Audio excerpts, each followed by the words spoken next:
ನಮಸ್ಕಾರ. ಕೇಳಿಸುತ್ತಾ? ಕೇಳಿಸುತ್ತೆ sir, ಕೇಳಿಸುತ್ತೆ. Okay, ನಮಸ್ಕಾರ sir. ನಮಸ್ಕಾರ.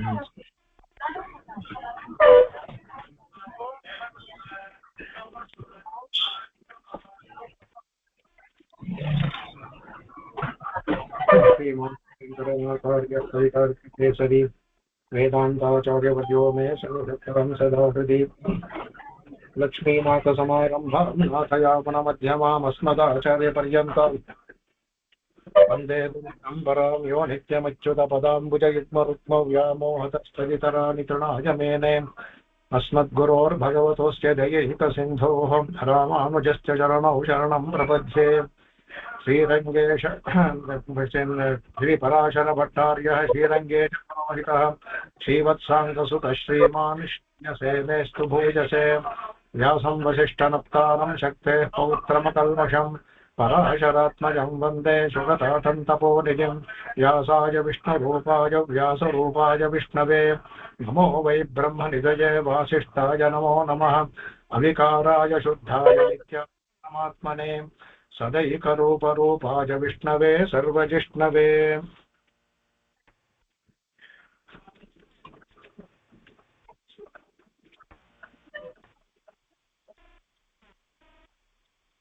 ಸರ್ವ ಶಿವಸ್ಥಾನ ಅನ್ನೋದು ಭಟ್ಟರ ವ್ಯಾಖ್ಯಾನ ನೋಡಿದ್ವಿ, ಶಂಕರರ ವ್ಯಾಖ್ಯಾನ ನೋಡಿದ್ವಿ. ಈಗ ಮಧ್ವ ಸಂಪ್ರದಾಯ ಪ್ರಕಾರ ಭಾಷ್ಯವನ್ನು ನೋಡಿದ್ವಿ. ಸರ್ವಹ ಅನ್ನುವಾಗ ಹೇಳ್ತಾರೆ, ಯಾರು ಅಂದ್ರೆ ಇವರು ಹೇಳ್ತಾರೆ ಪೂರ್ಣ ಗುಣತ್ವಾತೆ ಸರ್ವಹ ಅಂದ್ರೆ ಸರ್ವ ಅನ್ನೋದಕ್ಕೆ ಪರಿಪೂರ್ಣವಾದ ಗುಣಗಳುಳ್ಳ ಇದರಿಂದ ಅವನಿಗೆ ಸರ್ವಹ ಪರಿಪೂರ್ಣ ಗುಣತ್ವಾತೆ ಸರ್ವಹ ಎಲ್ಲ ಗುಣ ಪರಿಪೂರ್ಣವಾಗಿದೆ ಭಗವಂತನಲ್ಲಿ. ಹಾಗಾಗಿ ಅದಕ್ಕೆ ವಿಷ್ಣು ಪೂರ್ಣ ತಥಾ ಸರ್ವ ಸಬಸ್ತಶ್ಚ ಅಭಿಧೀಯತೆ ಅಂದ್ಬಿಟ್ಟು ಅಂತ ಹೇಳ್ತಾರೆ ಅಭಿಧಾನ. ಅಂದ್ರೆ ಎಲ್ಲಾ ಗುಣಗಳಿಂದ ಪೂರ್ಣನಾಗಿದ್ದರಿಂದ ಅವನಿಗೆ ಸರ್ವ ಅಂತ ಇದು ಅಭಿಧೀಯತೆ ಅಂತ ಹೇಳ್ತಾರೆ ಅದ್ರ ಕಡೆಗೆ. ಆಮೇಲೆ ಸರ್ವ ವ್ಯಾಪಕ ಸರ್ವ ಅಂತ ಎಲ್ಲರೂ ಕಡೆಯಲ್ಲೂ ಎಲ್ಲವನ್ನೂ ವ್ಯಾಪಿಸಿಕೊಂಡಿರೋದಂದ್ರೂ ಸಹ ಸರ್ವ ವ್ಯಾಪಕತ್ವಾತ್ ಪೂರ್ಣ ಗುಣತ್ವಾತ್ ಅಂತೇಳಿ ಸರ್ವ ವ್ಯಾಪಕತ್ವಾತ್ ಎಲ್ಲ ಕಡೆಯೂ ವ್ಯಾಪಕನಾಗಿರೋದ್ರಿಂದ ಅದರಿಂದಲೂ ಅವನಿಗೆ ಸರ್ವ ಅಂತ ಹೇಳ್ಬೋದು ಕಡೆಗೆ ಅದನ್ನ ಹೇಳ್ತಾರೆ. ಆಮೇಲೆ ವಾಚ್ಯತೆಯ ವೇದಾಖ್ಯ ರಸಹಿತತ್ವಾತ್ ಸರ್ವ ವೇದಾಖ್ಯ ರವ ಸಹಿತತ್ವಾತ್ ಅಂದರು. ವೇದಾಖ್ಯ ರವಸಹಿತತ್ವಾತ್ ಸರ್ವ ಇದು ಬೇರೆಯವ್ರು ಮಾಡ್ದಂಗೆ. ಅಂದ್ರೆ ಶಬ್ದ ಅವನಿಗೆ ವೇದದಲ್ಲಿ ವೇದಾಖ್ಯನಲ್ಲಿ ಸರ್ವ ವೇದಾಖ್ಯ ರವಸಹಿತತ್ವಾತ್ ವೇದಗಳ ಶಬ್ದದಲ್ಲಿ ಎಲ್ಲಾ ಪ್ರತಿಯೊಂದನ್ನು ಸರ್ವತ್ರ ವಿಷ್ಣು ಗೀಯತೆ ಅಂತ ಹೇಳೋದ್ರಿಂದ ಎಲ್ಲಾ ಪದಗಳು ಎಲ್ಲವೂ ಸಹ ಭಗವಂತನೇ ಹೇಳೋದ್ರಿಂದ ಅದರಿಂದಲೂ ಸಹ ಸರ್ವ ಅಂತ ಹೇಳ್ಬೋದು. ಯಾಕಂದ್ರೆ ವೇದವು ಪ್ರತಿಯೊಂದು ಸಹ ಅದನ್ನೇ ಹೇಳುತ್ತೆ ಅಂದ್ಬಿಟ್ಟು ಅಂತ. ಆಮೇಲೆ ಇನ್ನೊಂದು ಇವರು ಮಾಡಿದ ವ್ಯಾಖ್ಯಾನ ಇದೆಲ್ಲವೂ ಭಾಗವತದಲ್ಲಿ ಮಹಾಭಾರತದಲ್ಲಿ ಸತಚ್ಚ ಇವ ಸರ್ವಶ್ಚ ಪ್ರಭವಾಪ್ಯಾತೆ ಸರ್ವಚ್ಚ ಸರ್ವದಾ ಜ್ಞಾನ ಸರ್ವವೈವಂ ಪ್ರಚಕ್ಷತೆ ಕಡೆಗೆ ಅವನು ಎಲ್ಲವನ್ನೂ ಸಹ ತಿಳ್ಕೊಂಡಿರೋದ್ರಿಂದ ಎಲ್ಲವನ್ನೂ ನೋಡೋದ್ರಿಂದ ಎಲ್ಲವನ್ನೂ ತಿಳ್ಕೊಂಡಿರೋದ್ರಿಂದ ಅವನಿಗೆ ಸರ್ವ ಅಂದ್ರೆ ಸತ್ತಾಗ್ಲಿ ಅಸತ್ತಾಗ್ಲಿ ಅಂತ ಹೇಳೋದು ಸಹ ಅದನ್ನ ಹೇಳ್ತಾರೆ ಕಡೆಗೆ. ಆಮೇಲೆ ಚಾಂದೋಪನಿಷತ್ತಲ್ಲಿ ಒಂದು ಹೇಳ್ತಾರೆ, ಅದರಲ್ಲಿ ಸಾಮ ಮತ್ತು ಉದ್ಗೀತ ಉಪಾಸನೆಯಲ್ಲಿ ಬರುತ್ತೆ.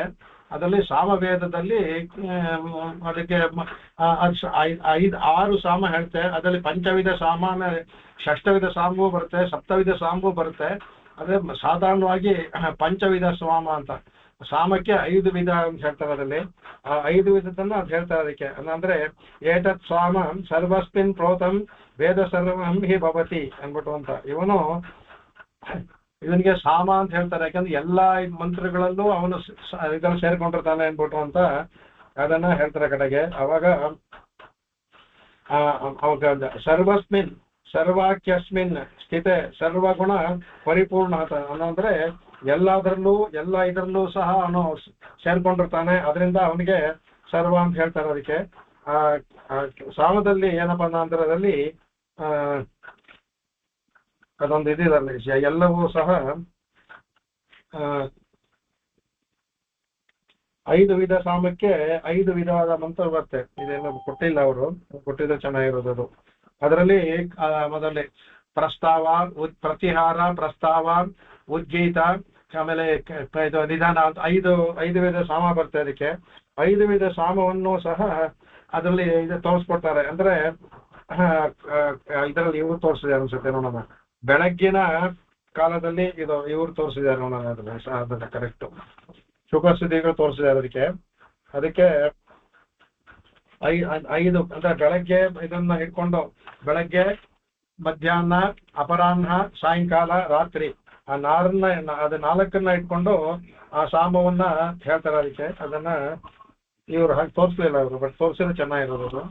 ಅದು ನೋಡೋಣ. ಅದಕ್ಕೆ ಇವರು ತೋರಿಸಿಲ್ಲ ಅನ್ಸುತ್ತೆ, ಎಲ್ಲ ಓದ್ದೆ ಅದೇ.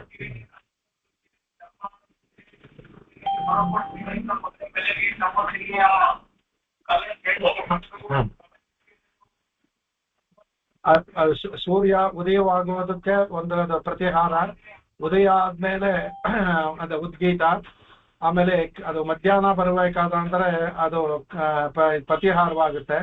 ಸಾಯಂಕಾಲ ಸೂರ್ಯ ಅಸ್ತಮ ಆಗುವಾಗ ನಿಧನ ಅಂದ್ರೆ ಮರಣ ಉದಯನವಾಗೋದು ಅಂತ. ಹಾಗೆ ಈ ಆದಿತ್ಯನ ಇದು ಆದಿತ್ಯ ಅನ್ನೋದ್ರಲ್ಲಿ ತೋರಿಸಿದ್ದಾರೆ ಅನ್ಸುತ್ತೆ. ಅದ್ರಲ್ಲಿ ನೋಡೋಣ. ಅದ್ರಲ್ಲಿ ಆದಿತ್ಯ ಅಂತ ಬರುತ್ತಲ್ಲ, ಅದರಲ್ಲಿ ತೋರಿಸಿದ್ದಾರೆ, ಅದರಲ್ಲಿ ನೋಡ್ಕೊಳ್ಳೋಣ. ಆಗ ಇದರಲ್ಲಿ ಸಾಮಕ್ಕೆ ಪ್ರತಿಯೊಂದು ಸಹ ಅವನು ಪ್ರತಿಯೊಂದು ಸಾಮದ ಒಂದೊಂದು ಇದರಲ್ಲೂ ಸೇರ್ಕೊಂಡಿದ್ದಾನೆ. ಅದರಿಂದ ಸರ್ವಾಹ ಅಂತ ಇವ್ರು ಹೇಳ್ತಾರೆ. ಅದಕ್ಕೆ ಅದಾದ್ಮೇಲೆ ಅದಾದ್ಮೇಲೆ ಇನ್ನೂ ಒಂದು ಹೇಳ್ತಾರೆ. ಅದಕ್ಕೆ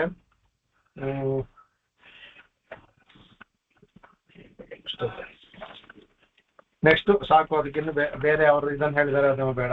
ನೆಕ್ಸ್ಟ್ ಶರ್ವಹ ಅಂದ್ರೆ ಪ್ರಳಯೇ ಸರ್ವಂ ಶೃಣಾತಿ ಹಿನಸ್ತಿ ಇದು ಶರ್ವಹ. ಇದು ಶಂಕರರು ಭಟ್ರು ಮಾಡಿದಾಗೆ ಪ್ರಳಯ ಕಾಲದಲ್ಲಿ ಸರ್ವಂ ಶೃಣಾತಿ ಎಲ್ಲವನ್ನೂ ಅವನು ಧ್ವಂಸ ಮಾಡ್ತಾನೆ. ಅದರಲ್ಲಿ ಹಿನಸ್ತಿ ಅದರಿಂದ ಎಲ್ಲವನ್ನೂ ನಾಶ ಮಾಡೋದ್ರಿಂದ ಅವನಿಗೆ ಶರ್ವಹ ಅಂದ್ಬಿಟ್ಟು ಅಂತ. ಯಾಕೆ ರುದ್ರನಿಗೂ ಶರ್ವ ಅಂತ ಹೇಳಿದ್ರೆ ಪ್ರಳಯವನ್ನ ಉಂಟು ಮಾಡೋದು ರುದ್ರನೇ. ಭಗವಂತ ಪ್ರಳಯವನ್ನ ರುದ್ರನಿಂದ ಮಾಡಿಸ್ತಾನೆ, ಸೃಷ್ಟಿಯನ್ನ ಚತುರ್ಮುಖ ಬ್ರಹ್ಮನಿಂದ ಮಾಡಿಸ್ತಾನೆ, ಕಾಪಾಡೋದು ಅವ್ರಿಗೆ ಆಗ ತಾನೇ ಕಾಪಾಡ್ತಾನೆ, ವಿಷ್ಣುವಾಗಿ ಕಾಪಾಡ್ತಾನೆ. ಅದಕ್ಕೆ ಈ ಶರ್ವ ಅನ್ನೋದು ರುದ್ರನಿಗೆ ಯಾಕೆ ಹೇಳ್ತಾನೆ ಅಂದ್ರೆ ಪ್ರಳಯ ಕಾಲದಲ್ಲಿ ಎಲ್ಲವನ್ನೂ ನಾಶ ಮಾಡ್ತಾನೆ. ರುದ್ರನ ಕೆಲಸನೇ ಅದು, ಪ್ರಳಯವನ್ನು ಉಂಟು ಮಾಡೋದು ಆ ಕಾಲದಲ್ಲಿ. ಅದನ್ನ ಹೇಳ್ತಾರೆ ಅದಕ್ಕೆ. ಅದರಿಂದ ಅದ ಹೇಳ್ತಾರೆ ಕಡೆಗೆ.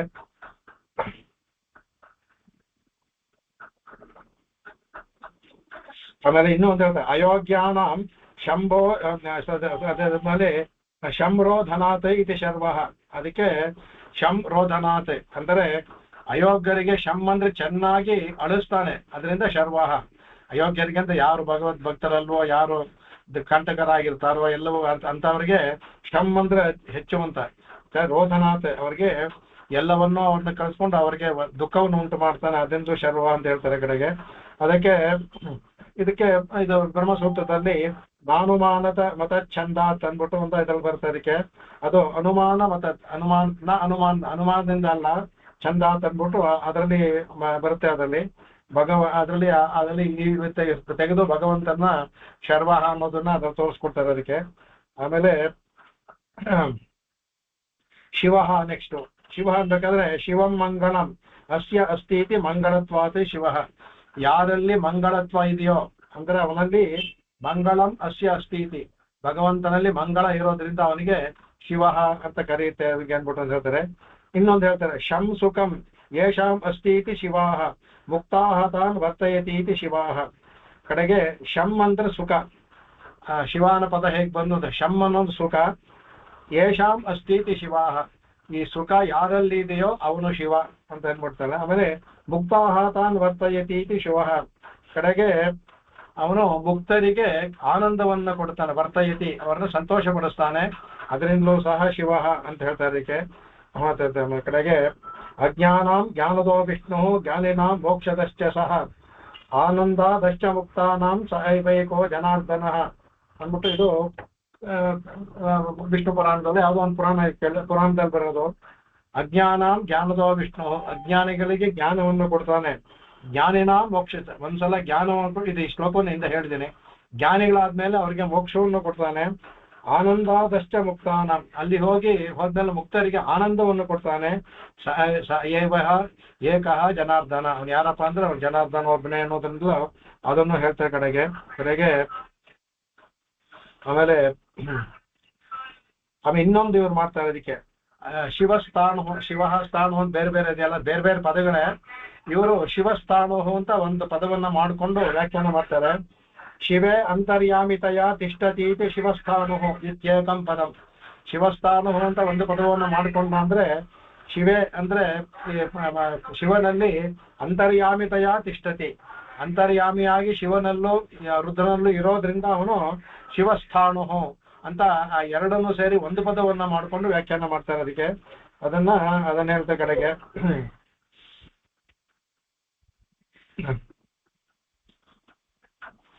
ಅದಕ್ಕೆ ಅನೇಕ ಇದನ್ನ ಕೇಳ್ತಾರೆ ಅದಕ್ಕೆ. ಕೇನೋಪನಿಷತ್ ಮಂತ್ರಗಳನ್ನೆಲ್ಲ ಕೋಟ್ ಮಾಡ್ತಾರೆ. ಕೇನೇಷಿತಂ ಪದತಿ ಪ್ರೇಷಿತಂ ಮನಃ ಕೇನ ಪ್ರಾಣಃ ಪ್ರಥಮಃ ಪ್ರೈತಿ ಅಂತ ಹೇಳ್ಬಿಟ್ಟು ಅದಕ್ಕೆ ಅದೆಲ್ಲ ಕೋಟ್ ಮಾಡ್ಕೊಂಡು ಹೇಳ್ತಾರೆ ಅದಕ್ಕೆ. ವೈಜಯಂತೆ ಸಮಾಸೀನಂ ಏಕಾಂತೆ ಚತುರಾನನಂ ವಿಷ್ಣು ವಿವಿದುಷಸ್ತಸ್ತ್ವಂ ಪರ್ಯಪೃಚ್ಛ ಸದಾಶಿವ. ಶಿವನೇ ಅವನ ಬ್ರಹ್ಮನಿಗೆ ಆಡುವಂತ ಸಂಭಾಷಣೆ, ಶಿವನಿಗೂ ಬ್ರಹ್ಮನಿಗೂ ಆಗುವ ಸಂಭಾಷಣೆ. ಬ್ರಹ್ಮ ಅಂದ್ರೆ ಚತುರ್ಮುಖ ಬ್ರಹ್ಮ, ಅದರಲ್ಲಿ ಹೇಳ್ತಾನೆ ಅವನಿಗೆ ನಿನ್ನಲ್ಲೂ ನನ್ನಲ್ಲೂ ಇರೋದ್ ಮುಂದೆ ಬರ್ತದೆ, ಇರೋನು ಭಗವಂತನೇ ಅಂತ ಅವನು ಹೇಳ್ತಾನೆ. ಶಿವ ಹೇಳೋದು ಆ ಸಂಭಾಷಣೆಯನ್ನು ಕೊಟ್ಟು ಮಾಡ್ತಾರೆ ಕಡೆಗೆ ಹೇಳ್ತಾರೆ. ಯಸ್ಮಾತ್ ಸ್ವಯಂ ಭದ್ರೋ ಭೂತ್ವ ಸರ್ವಂ ಭದ್ರಂ ದದಾತಿ ತಸ್ಮಾತ್ ವಾ ಶಿವ. ಅವನೇ ಸ್ವಯಂ ತಾನೇ ಮಂಗಳಕರನಾಗಿದ್ದಾನೆ. ಅಷ್ಟೇ ಅಲ್ಲ, ಸರ್ವಂ ಭದ್ರಂ ದದಾತಿ, ಎಲ್ಲರಿಗೂ ಮಂಗಳವನ್ನು ಉಂಟು ಮಾಡ್ತಾನೆ. ತಸ್ಮಾತ್ ವಾ ಶಿವ, ಅದರಿಂದಲೂ ಅವನಿಗೆ ಶಿವ ಅಂತ ಕರೀತಾರೆ. ಅವನೂ ಮಂಗಳಕಾರ, ಮಂಗಳವನ್ನು ಬೇರೆಯವರಿಗೆ ಕೊಡ್ತಾನೆ, ಅದರಿಂದಲೂ ಸಹ ಅವನು ಶಿವ ಅಂತ ಕರಿಬಹುದು ಅಂತ ಹೇಳ್ತಾ ಕಡೆಗೆ. ಅದಕ್ಕೆ ರೋಚಮಾನ ಶೋಭಮಾನ ಕಲ್ಯಾಣ ಅಂತ ಬರುವಾಗ ಅದನ್ನ ಹೇಳ್ತಾರೆ. ಅವನು ರೋಚಮಾನ ಅವನು ಇದಾಗ್ತಾನೆ, ಎಲ್ಲರಿಗೂ ಉಂಟು ಮಾಡ್ತಾನೆ ಅಂತ ಮಂತ್ರ ಅರ್ಥ ಅದಕ್ಕೆ. ಅದು ಮಂಗಳವನ್ ಭಗವಾನ್ ವಿಷ್ಣು ಅಂತ ಇದೆಲ್ಲ ಬರ್ತಾರೆ ಹೇಳ್ತಾರೆ, ಅದನ್ನು ಸಹ ಇದು ಮಾಡ್ತಾರೆ ಕಡೆಗೆ.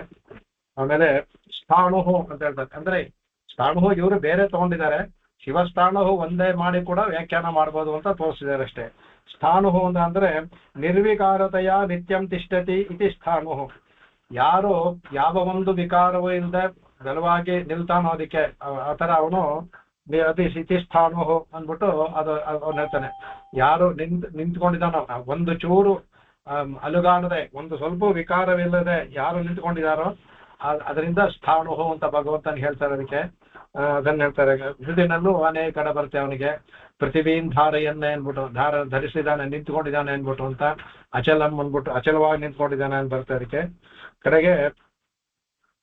ಇಷ್ಟೆಲ್ಲ ಲೋಕವನ್ನು ಧರಿಸಿದ್ರು, ಇಷ್ಟೆಲ್ಲವನ್ನು ಪ್ರಜೆಗಳನ್ನು ಧರಿಸಿದ್ರು, ಎಲ್ಲಾ ಜೀವಿಗಳನ್ನು ಧರಿಸಿದ್ರು ಸಹ ಅವನಿಗೆ ಒಂದು ಚೂರು ಆಯಾಸವಾಗ್ಲಿ ವಿಕಾರವಾಗ್ಲಿ ಏನು ಇಲ್ವಂತೆ, ಅದರಿಂದ ಅವನು ಸ್ಥಾಣು ಕಡೆಗೆ.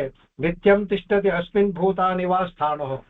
ಇಲ್ಲ, ಎಲ್ಲಾ ಭೂತಗಳು ಒಳಗಡೆ ಇದಾನಲ್ಲ, ನಿತ್ಯಂ ತಿಷ್ಠತಿ, ಎಲ್ಲಾ ಜೀವಾತ್ಮನಲ್ಲೂ ಒಳಗಡೆ ಭಗವಂತ ಇರ್ತಾನಲ್ಲ, ಅದರಿಂದಲೂ ಸಹ ಸ್ಥಾಣು ಅಂತ ಹೇಳ್ಬೋದು ಅಂತ ಅದ್ಭುತವಾಗಿ ಹೇಳ್ತಾರೆ ಅದಕ್ಕೆ.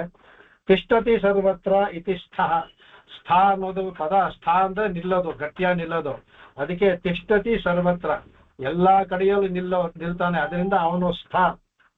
ಆಮೇಲೆ ಸ್ಥಶ್ಚ ಅಸೌ ಅಣುಶ್ಚೇತಿ ಸ್ಥಾಣು ಕಡೆಗೆ. ಅವನು ಯಾವ ತರ ಇರ್ತಾನೆ, ಸ್ಥಶ್ಚ ಅಸೌ ಎಲ್ಲಾ ಕಡೆ ನಿಲ್ತಾನೆ ಅಂದ್ರೆ ಅಣುಶ್ಚೇತಿ, ಅಣುರೂಪದಲ್ಲಿ, ಸೂಕ್ಷ್ಮ ರೂಪದಲ್ಲಿ ಎಲ್ಲಾ ಜೀವಾತ್ಮನಲ್ಲೂ ಇರ್ತಾನೋದ್ರಿಂದ ಅಣು ಅದರಿಗೆ ಸ್ಥಾ ಅಣುಹೋ ಸ್ಥಾಣು ಅಂತ. ಸ್ಥಾಣುಹೋನ ಸ್ಥಾ ಅಣುಹೋ ಅಂತ ಅವರು ಬಿಡಿಸ್ಕೊಂಡ್ಬಿಡ್ತಾರೆ.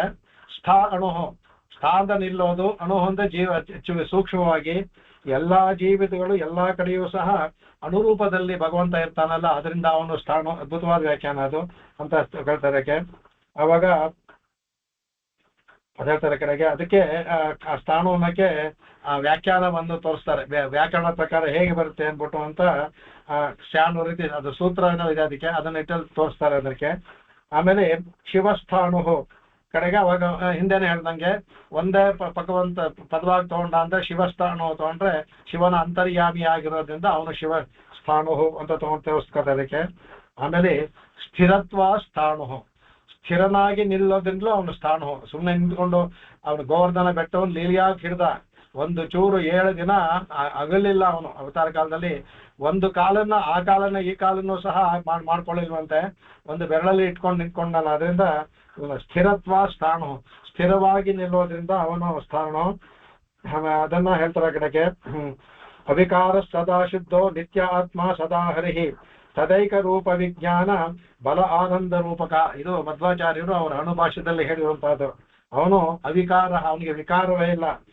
ಶುದ್ಧ, ಅತ್ಯಂತ ಶುದ್ಧನಾದವನು, ನಿತ್ಯನಾದವನು ಅಂತಹ ಆತ್ಮ ಸದಾ ಹರಿಹಿ. ಅವನು ಎಲ್ಲರಿಗೂ ಸದಾ ಆತ್ಮ, ಹರಿ ಎಲ್ಲರಿಗೂ ಆತ್ಮನಾಗಿದ್ದಾನೆ. ಸದೈಕ ರೂಪ ವಿಜ್ಞಾನ, ಅವನು ಏಕರೂಪವೇ. ಅವನು ಪರದಲ್ಲೇ ಇರಲಿ, ವಿಭದಲ್ಲೇ ಇರಲಿ, ಇಲ್ಲಿ ಆ ಅವತಾರ ಕಾಲದಲ್ಲೇ ಬರಲಿ, ಎಲ್ಲಾ ಕಾಲದಲ್ಲೂ ಏಕರೂಪೇ ಅವನು. ಏಕರೂಪ ಏಕ ವಿಜ್ಞಾನ, ಅವನಿಗೆ ಯಾವುದೂ ಚ್ಯುತಿ ಇಲ್ಲ, ವಿಕಾರ ಇಲ್ಲ. ಆಮೇಲೆ ಬಲ ಆನಂದ ರೂಪಕ, ಜ್ಞಾನ ಬಲ ಐಶ್ವರ್ಯ ಅದು ಯಾವುದಲ್ಲೂ ಒಂದು ಚೂರು ಕೊರತೆ ಇಲ್ಲ, ಎಲ್ಲಾ ಕಾಲದಲ್ಲೂ ಇರುತ್ತೆ ಅಂದ್ಬಿಟ್ಟು ಅದು ಹೇಳ್ತಾರೆ. ಅದರಿಂದ ಸ್ಥಾಣು ಅಂದ್ರೆ ಅವನು ಮಾತ್ರ ಸ್ಥಿರವಾಗಿ ನಿಲ್ಲೋದಿಲ್ಲ, ಅವನಲ್ಲಿರುವ ಗುಣಗಳು, ಬಲ, ವೀರ್ಯ, ಶಕ್ತಿ ಎಲ್ಲವೂ ಸ್ಥಿರವಾಗಿರುತ್ತೆ. ಸ್ಥಾಣು ಅಂತ ಅದ್ಭುತವಾಗಿ ಅದೊಂದು ವ್ಯಾಖ್ಯಾನವನ್ನು ಮಾಡ್ತಾರೆ ಕಡೆಗೆ. ಆಮೇಲೆ ಇನ್ನು ಕೆಲವರು ವಾಯು ಪರ್ವ ಮಾಡಿದ್ದಾರೆ, ಅದು ಬೇಡ ನೋಡ್ಬೋದು. ಆಮೇಲೆ ಭೂತಾದಿಹಿ ಅಂತಾರೆ. ಭೂತಾನಾಂ ಆದಿಹಿ ಕಾರಣಂ ಭೂತಾದಿಹಿ. ಶಂಕರರು ಮಾಡಿದಾಗೆ ಮಾಡ್ತಾರೆ. ಎಲ್ಲಾ ಭೂತಗಳಿಗೂ ಆದಿ ಕಾರಣ ಇವನು, ಆದಿ ಕಾರಣ. ಅದರಿಂದ ಭೂತ ಆದಿ, ಭೂತಗಳಿಗೆಲ್ಲ ಆದಿಯಾದೋದ್ರಿಂದ ಭೂತಾದಿಹಿ, ಆದಿ ಕಾರಣಂ ಇತಿ ಭೂತಾದಿಹಿ. ಎಲ್ಲಕ್ಕೂ ಭೂತಗಳಿಗೂ ಆದಿ ಆದ್ರಿಂದ ಅವನು ಕಾರಣನಾದ್ರಿಂದ, ಕಾರಣ ಅವನಿಂದಲೇ ಉತ್ಪತ್ತಿ ಆದ್ರಿಂದ ಅವನಿಗೆ ಭೂತಾದಿಹಿ. ಆಮೇಲೆ ಭೂತೈಹಿ ಆದೀಯತೆ ಉಪದೀಯತೆ ಇದು ಭೂತಾದಿಹಿ. ಇದು ಪರಾಶರ ಭಟ್ರು ಮಾಡಿದಾಗೆ. ಅಂದ್ರೆ ಎಲ್ಲಾ ಭೂತಗಳಿಂದಲೂ ಸಹ ಆದೀಯತೆ ಉಪದೀಯತೆ, ಎಲ್ಲರಿಂದಲೂ ಸಹ ಸ್ವೀಕರಿಸಲ್ಪಡುವವನು, ಸ್ತೋತ್ರ ಮಾಡಲ್ಪಡುವವನು. ಅದರಿಂದಲೂ ಸಹ ಅವನು ಭೂತಾದಿಹಿ. ಎಲ್ಲ ಭೂತಗಳು ಅವನನ್ನು ಹೊಗಳ್ತಾರೆ, ಸ್ವೀಕಾರ ಮಾಡ್ತಾರೆ. ನಾವು ಯಾರನ್ನ, ಭಗವಂತನ ಯಾತಕ್ಕೆ ನಾವು ಸ್ತೋತ್ರ ಮಾಡ್ತೀವಿ ಅಂದ್ರೆ ಅಲ್ಲೂ ನಮಗೆ ಸ್ವಾರ್ಥತೆನೆ. ನಮ್ಮ ಕೆಲಸ ಮಾಡಿಕೊಡ್ತಾನೆ, ಅದರಿಂದ ನಮ್ಮ ಕೆಲಸ ಮಾಡದೇ ಇದ್ರೆ ನಾವು ಯಾರು ಅವನು ಸ್ತೋತ್ರ ಮಾಡೋದಿಲ್ಲ. ಅದರಿಂದ ಎಲ್ಲಾ ಭೂತಗಳು ಅವನ ಆದೀಯತೆ, ಆಮೇಲೆ ಸ್ತೂಯತೆ. ಯಾತಕ್ಕೆ ಅಂತಂದ್ರೆ ನಮ್ಮ ಕೆಲಸಗಳು ನಡಿಬೇಕು. ನಮ್ಮ ಕೆಲಸ ಆಯ್ತು ಅಂದ್ರೆ ಅವನು ಇಷ್ಟ ಬಂದಾಗ, ಸಂಕಟ ಬಂದಾಗ ವೆಂಕಟರಮಣ ಅಂತ ಹೇಳ್ತಾರೆ ಹಾಗೆ, ಆಗ ಅವನನ್ನ ಇದು ಮಾಡ್ತೀವಿ, ಕೆಲಸ ಆದ್ಮೇಲೆ ಬಿಡ್ತೀವಿ. ಅದರಿಂದ ಅವನು ಎಲ್ಲಾ ಭೂತಗಳು ಸಹ ಅವನ ಕೊಂಡಾಡೋದ್ರಿಂದ, ಸ್ವೀಕರಿಸೋದ್ರಿಂದ ಸಹ ಭೂತಾದಿಹಿ ಅಂತ ಹೇಳ್ತಾರೆ. ಅದಕ್ಕೆ ಕಡೆಗೆ ಇದು ಹೇಳ್ತಾರೆ ಇವರು, ಭೂತಾನಾಂ ಆದಿಹಿ ಭಕ್ಷಕಾಹಿತಿ ಭೂತಾದಿಹಿ ಅಂದ್ಬಿಟ್ಟು ಹೇಳ್ತಾರೆ. ಇವನು ಭೂತಗಳಿಗೆ ಆದ್ರಿಂದಲೂ ಭೂತಾದಿಹಿ, ಭೂತಗಳಿಗೆ ಪ್ರಳಯ ಉಂಟು ಮಾಡೋದ್ರಿಂದ ಭಕ್ಷಕನಾದ್ರಿಂದಲೂ ಭೂತಾದಿಹಿ. ಭೂತಾದಿಹಿ ಭಕ್ಷಕ ಇತಿ ಭೂತಾದಿಹಿ. ಪ್ರಳಯವನ್ನು ಉಂಟು ಮಾಡಿ ಎಲ್ಲರನ್ನು ಸಂಹಾರ ಮಾಡ್ತಾನೆ, ಎಲ್ಲಾ ಭೂತಗಳನ್ನು ಭಕ್ಷ ಮಾಡ್ತಾನೆ, ಅದರಿಂದ ಭೂತಾದಿಹಿ. ಅದನ್ನು ಹೇಳ್ಬೋದು ಅಂದ್ಬಿಟ್ಟು ಹೇಳ್ತಾರೆ ಕಡೆಗೆ. ಇದು ಇದರಲ್ಲಿ ಇದರಲ್ಲಿ ಬ್ರಹ್ಮಸೂತ್ರದಲ್ಲಿ ಅತ್ತ ಚರಾಚರಣ ಗ್ರಹಣ ತನ್ನ ಅದರಲ್ಲಿ ತೋರಿಸ್ಕೊಟ್ಟಿದ್ದಾರೆ. ಅದರಲ್ಲಿ ಬರುವಾಗ ಎಲ್ಲವೂ ಸಹ ಅವನಿಗೆ ಅತ್ತ, ಚರ ಅಚರಗಳೆಲ್ಲವೂ ಸಹ ಅತ್ತ ಅಂದ್ರೆ ತಿನ್ನೋ ವಸ್ತು ಅವನಿಗೆ ಅಂದ್ಬಿಟ್ಟು ಅದು ಹೇಳ್ತಾರೆ. ಅದರಿಂದ ಭೂತಾದಿಹಿ ತೋರಿಸ್ಕೊಟ್ಟಿದ್ದಾರೆ. ಆಮೇಲೆ ಅದನ್ನು ಹೇಳ್ತಾರೆ ಕಡೆಗೆ. ಭಗವದ್ಗೀತೆ ತೋರಿಸ್ಕೊಡ್ತಾರೆ ಅದಕ್ಕೆ. ಅವನು ಯಾತಕ್ಕೆ ಅಂದ್ರೆ ಅಹಮಾತ್ಮ ಗುಡಾಕೇಶ ಸರ್ವಭೂತ ಶಯಸ್ಥಿತ ಅಹಂ ಆದಿಶ್ಚ ಮಧ್ಯಶ್ಚ ಭೂತಾನಾಂ ಅಂತ ಏವಚ. ಈ ಭೂತಾನಾಂ ಆದಿ ಅಂತ ಇದ್ದಿರೋದ್ರಿಂದ ಅರ್ಥಕೊಂಡಿದ್ದಾರೆ. ಭಗವಂತ ಗೀತೆ 10ನೇ ಅಧ್ಯಾಯದಲ್ಲಿ ಬರುವಂತಹದ್ದು. ಅವನು ಹೇಳ್ತಾನೆ, ಅವನು ಗುಡಾಕೇಶ ಅರ್ಜುನ್ ಹೇಳ್ತಾನೆ, ಸರ್ವಭೂತಾನಾಂ ಶಯಸ್ಥಿತ, ಎಲ್ಲ ಭೂತಗಳು ಒಳಗಡೆ ಇದ್ದು ನಾನು ಸ್ಥಿತ, ಅವರ ಇದರಲ್ಲಿ ನಿಂತುಕೊಂಡಿದ್ದೀನಿ, ಅವ್ರನ್ನ ನಡೆಸ್ತೀನಿ ನಾನೇ ಅಹಂ ಆದಿಶ್ಚ ಮಧ್ಯಶ್ಚ, ನಾನೇ ಆದಿ, ನಾನೇ ಮಧ್ಯ, ನಾನೇ ಅಂತ. ಎಲ್ಲಾ ಭೂತಗಳಿಗೂ ನಾನೇ ಆದಿ, ನಾನೇ ಮಧ್ಯ, ನಾನೇ ಅಂತ. ಆದಿ ಸೃಷ್ಟಿ, ಮಧ್ಯ ಸ್ಥಿತಿ, ಅಂತ ಇದಷ್ಟೇ ಪ್ರಳಯ, ಮೂರನ್ನು ಸಹ ಅದರಿಂದ ಭೂತಾದಿಹಿ ಅಂತ ಹೇಳ್ತಾರೆ ಕಡೆಗೆ. ಅದಕ್ಕೆ ಇನ್ನೊಂದು ಸೂತ್ರ ಇದೆ, ಅಸದಿತಿ ಚೇತ್ ನ ಪ್ರತಿಷೇಧ ಮಾತ್ರತ್ವಾತ್ ಅನ್ಬಿಟ್ಟು ಒಂದು ಬ್ರಹ್ಮಸೂತ್ರ ಇದೆ ಅದಕ್ಕೆ. ಅವಾಗ ಅದನ್ನ ಅವನು ಪರಮಾತ್ಮ ಅವನು ಎಲ್ಲವನ್ನು ಇದರಲ್ಲಿ ಭೂತಾದಿಹಿ ಅನ್ನೋದಕ್ಕೆ ಅವನು ಅಸತ್ತಿತಿ ಚ, ಅವನು ಅಸತ್ತಲ್ಲ, ಅಸತ್ತಾಗಿ ಇರ್ತಾನಷ್ಟೇ ಪ್ರಳಯಕಾಲದಲ್ಲಿ, ಅಸತ್ತಲ್ಲ ಅಂದ್ಬಿಡ್ತಾರೆ. ಆಮೇಲೆ ನಿಧಿಹಿ ಬರ್ತಾರೆ.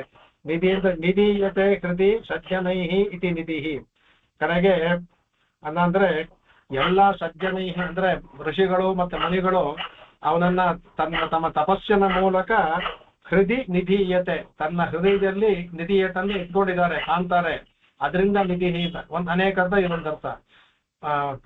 ಋಷಿ ಮುನಿಗಳು ತಪಸ್ವಿಗಳು ಅಂತ ಯಾರಾದ್ರೂ ಆಗ್ಬೋದು, ಎಲ್ಲ ತಪಸ್ವಿಗಳಿಗೂ ಋಷಿ ಮುನಿ ಅಂತ ಹೇಳ್ಬೋದು. ತಪಸ್ವಿಗಳು ತಮ್ಮ ಉಪಾಸನೆ ಮೂಲಕ ಭಗವಂತನ ಹೃದಯದಲ್ಲಿ ಕಾಂಡು ಇಟ್ಕೊಂಡಿದಾರಲ್ಲ, ನಿಧೀಯತೆ ಸ್ಥಾಪನೆ ಮಾಡ್ಕೊಂಡಿದ್ದಾರೆ ಅವರು. ಅದರಿಂದ ಅವನು ನಿಧಿಹಿ. ನಿಧೀಯತೆ ಅಸ್ಮಿನ್ ಸರ್ವಂ ಇತಿ ನಿಧಿಹಿ. ಕಡೆಗೆ ಅವನು ಅಸ್ಮಿನ್ ಸರ್ವಂ ಇತಿ ನಿಧೀಯತೆ. ಬ್ರಹ್ಮಾದೀನಾಮಪಿ ತಥಾತ್ವಾತ್ ಅವ್ಯಯ ಇತಿ ನಿಧಿಹಿ ವಿಶೇಷ್ಯತೆ. ಎರಡರ ಕಡೆಗೆ ಏನಂದ್ರೆ ಎಲ್ಲರಿಗೂ ನಿಧೀಯತೆ ಅಸ್ಮಿನ್ ಸರ್ವಂ, ಎಲ್ಲರಲ್ಲೂ ಅವನು ಇಡಲ್ಪಟ್ಟಿದ್ದಾನೆ. ಎಲ್ಲರೂ ಸಹ ಅವನಲ್ಲಿ ಭಗವಂತ ಎಲ್ಲರನ್ನೂ ಹೃದಯದಲ್ಲೂ ಇಡಲ್ಪಟ್ಟಿದ್ದಾನೆ. ನಿಧೀಯತೆ ಅಸ್ಮಿನ್ ಸರ್ವಂ ಇತಿ ನಿಧಿ. ಎಲ್ಲರಲ್ಲೂ ಅವರ ಆತ್ಮದಲ್ಲಿ ಇಡಲ್ಪಟ್ಟಿರೋದ್ರಿಂದ ನಿಧಿ. ಹಿಂದೆ ಹೇಳೋದಲ್ಲ, ನಿಧಿ ಅವರಿಗೆ ಒಂದು ಆಪದ್ದನ ತರ ಎಲ್ಲರ ಹೃದಯದಲ್ಲೂ ಭಗವಂತ ಇದ್ದಾನಲ್ಲ, ಅದರಿಂದ ಇದೇನ. ಅದು ಬ್ರಹ್ಮಾದೀನಾಮಪಿ, ಅದು ಬರೀ ನಮಗೆ ಮನುಷ್ಯರಿಗಲ್ಲ, ಬ್ರಹ್ಮಸ್ತಂಭ ಪರ್ಯಂತ ಎಲ್ಲ ಇದಲ್ಲೂ ಚೇತನ ಅಚೇತನಗಳಲ್ಲೂ ಸಹ ಭಗವಂತ ಇದ್ದಾನೆ, ಅಂತರ್ಯಾಮಿಕ್ತ ಇದ್ದಾನೆ. ಅದರಿಂದ ಅವನಿಗೆ ಅವ್ಯಯ, ಅವನಿಗೆ ವ್ಯಯ ಅನ್ನೋದಿಲ್ಲ. ಅದರಿಂದ ನಿಧಿ ಇತಿ ವಿಶೇಷ. ಅದರಿಂದ ಅವನ ನಿಧಿ ಎಂದು ಕರೀತಾರೆ.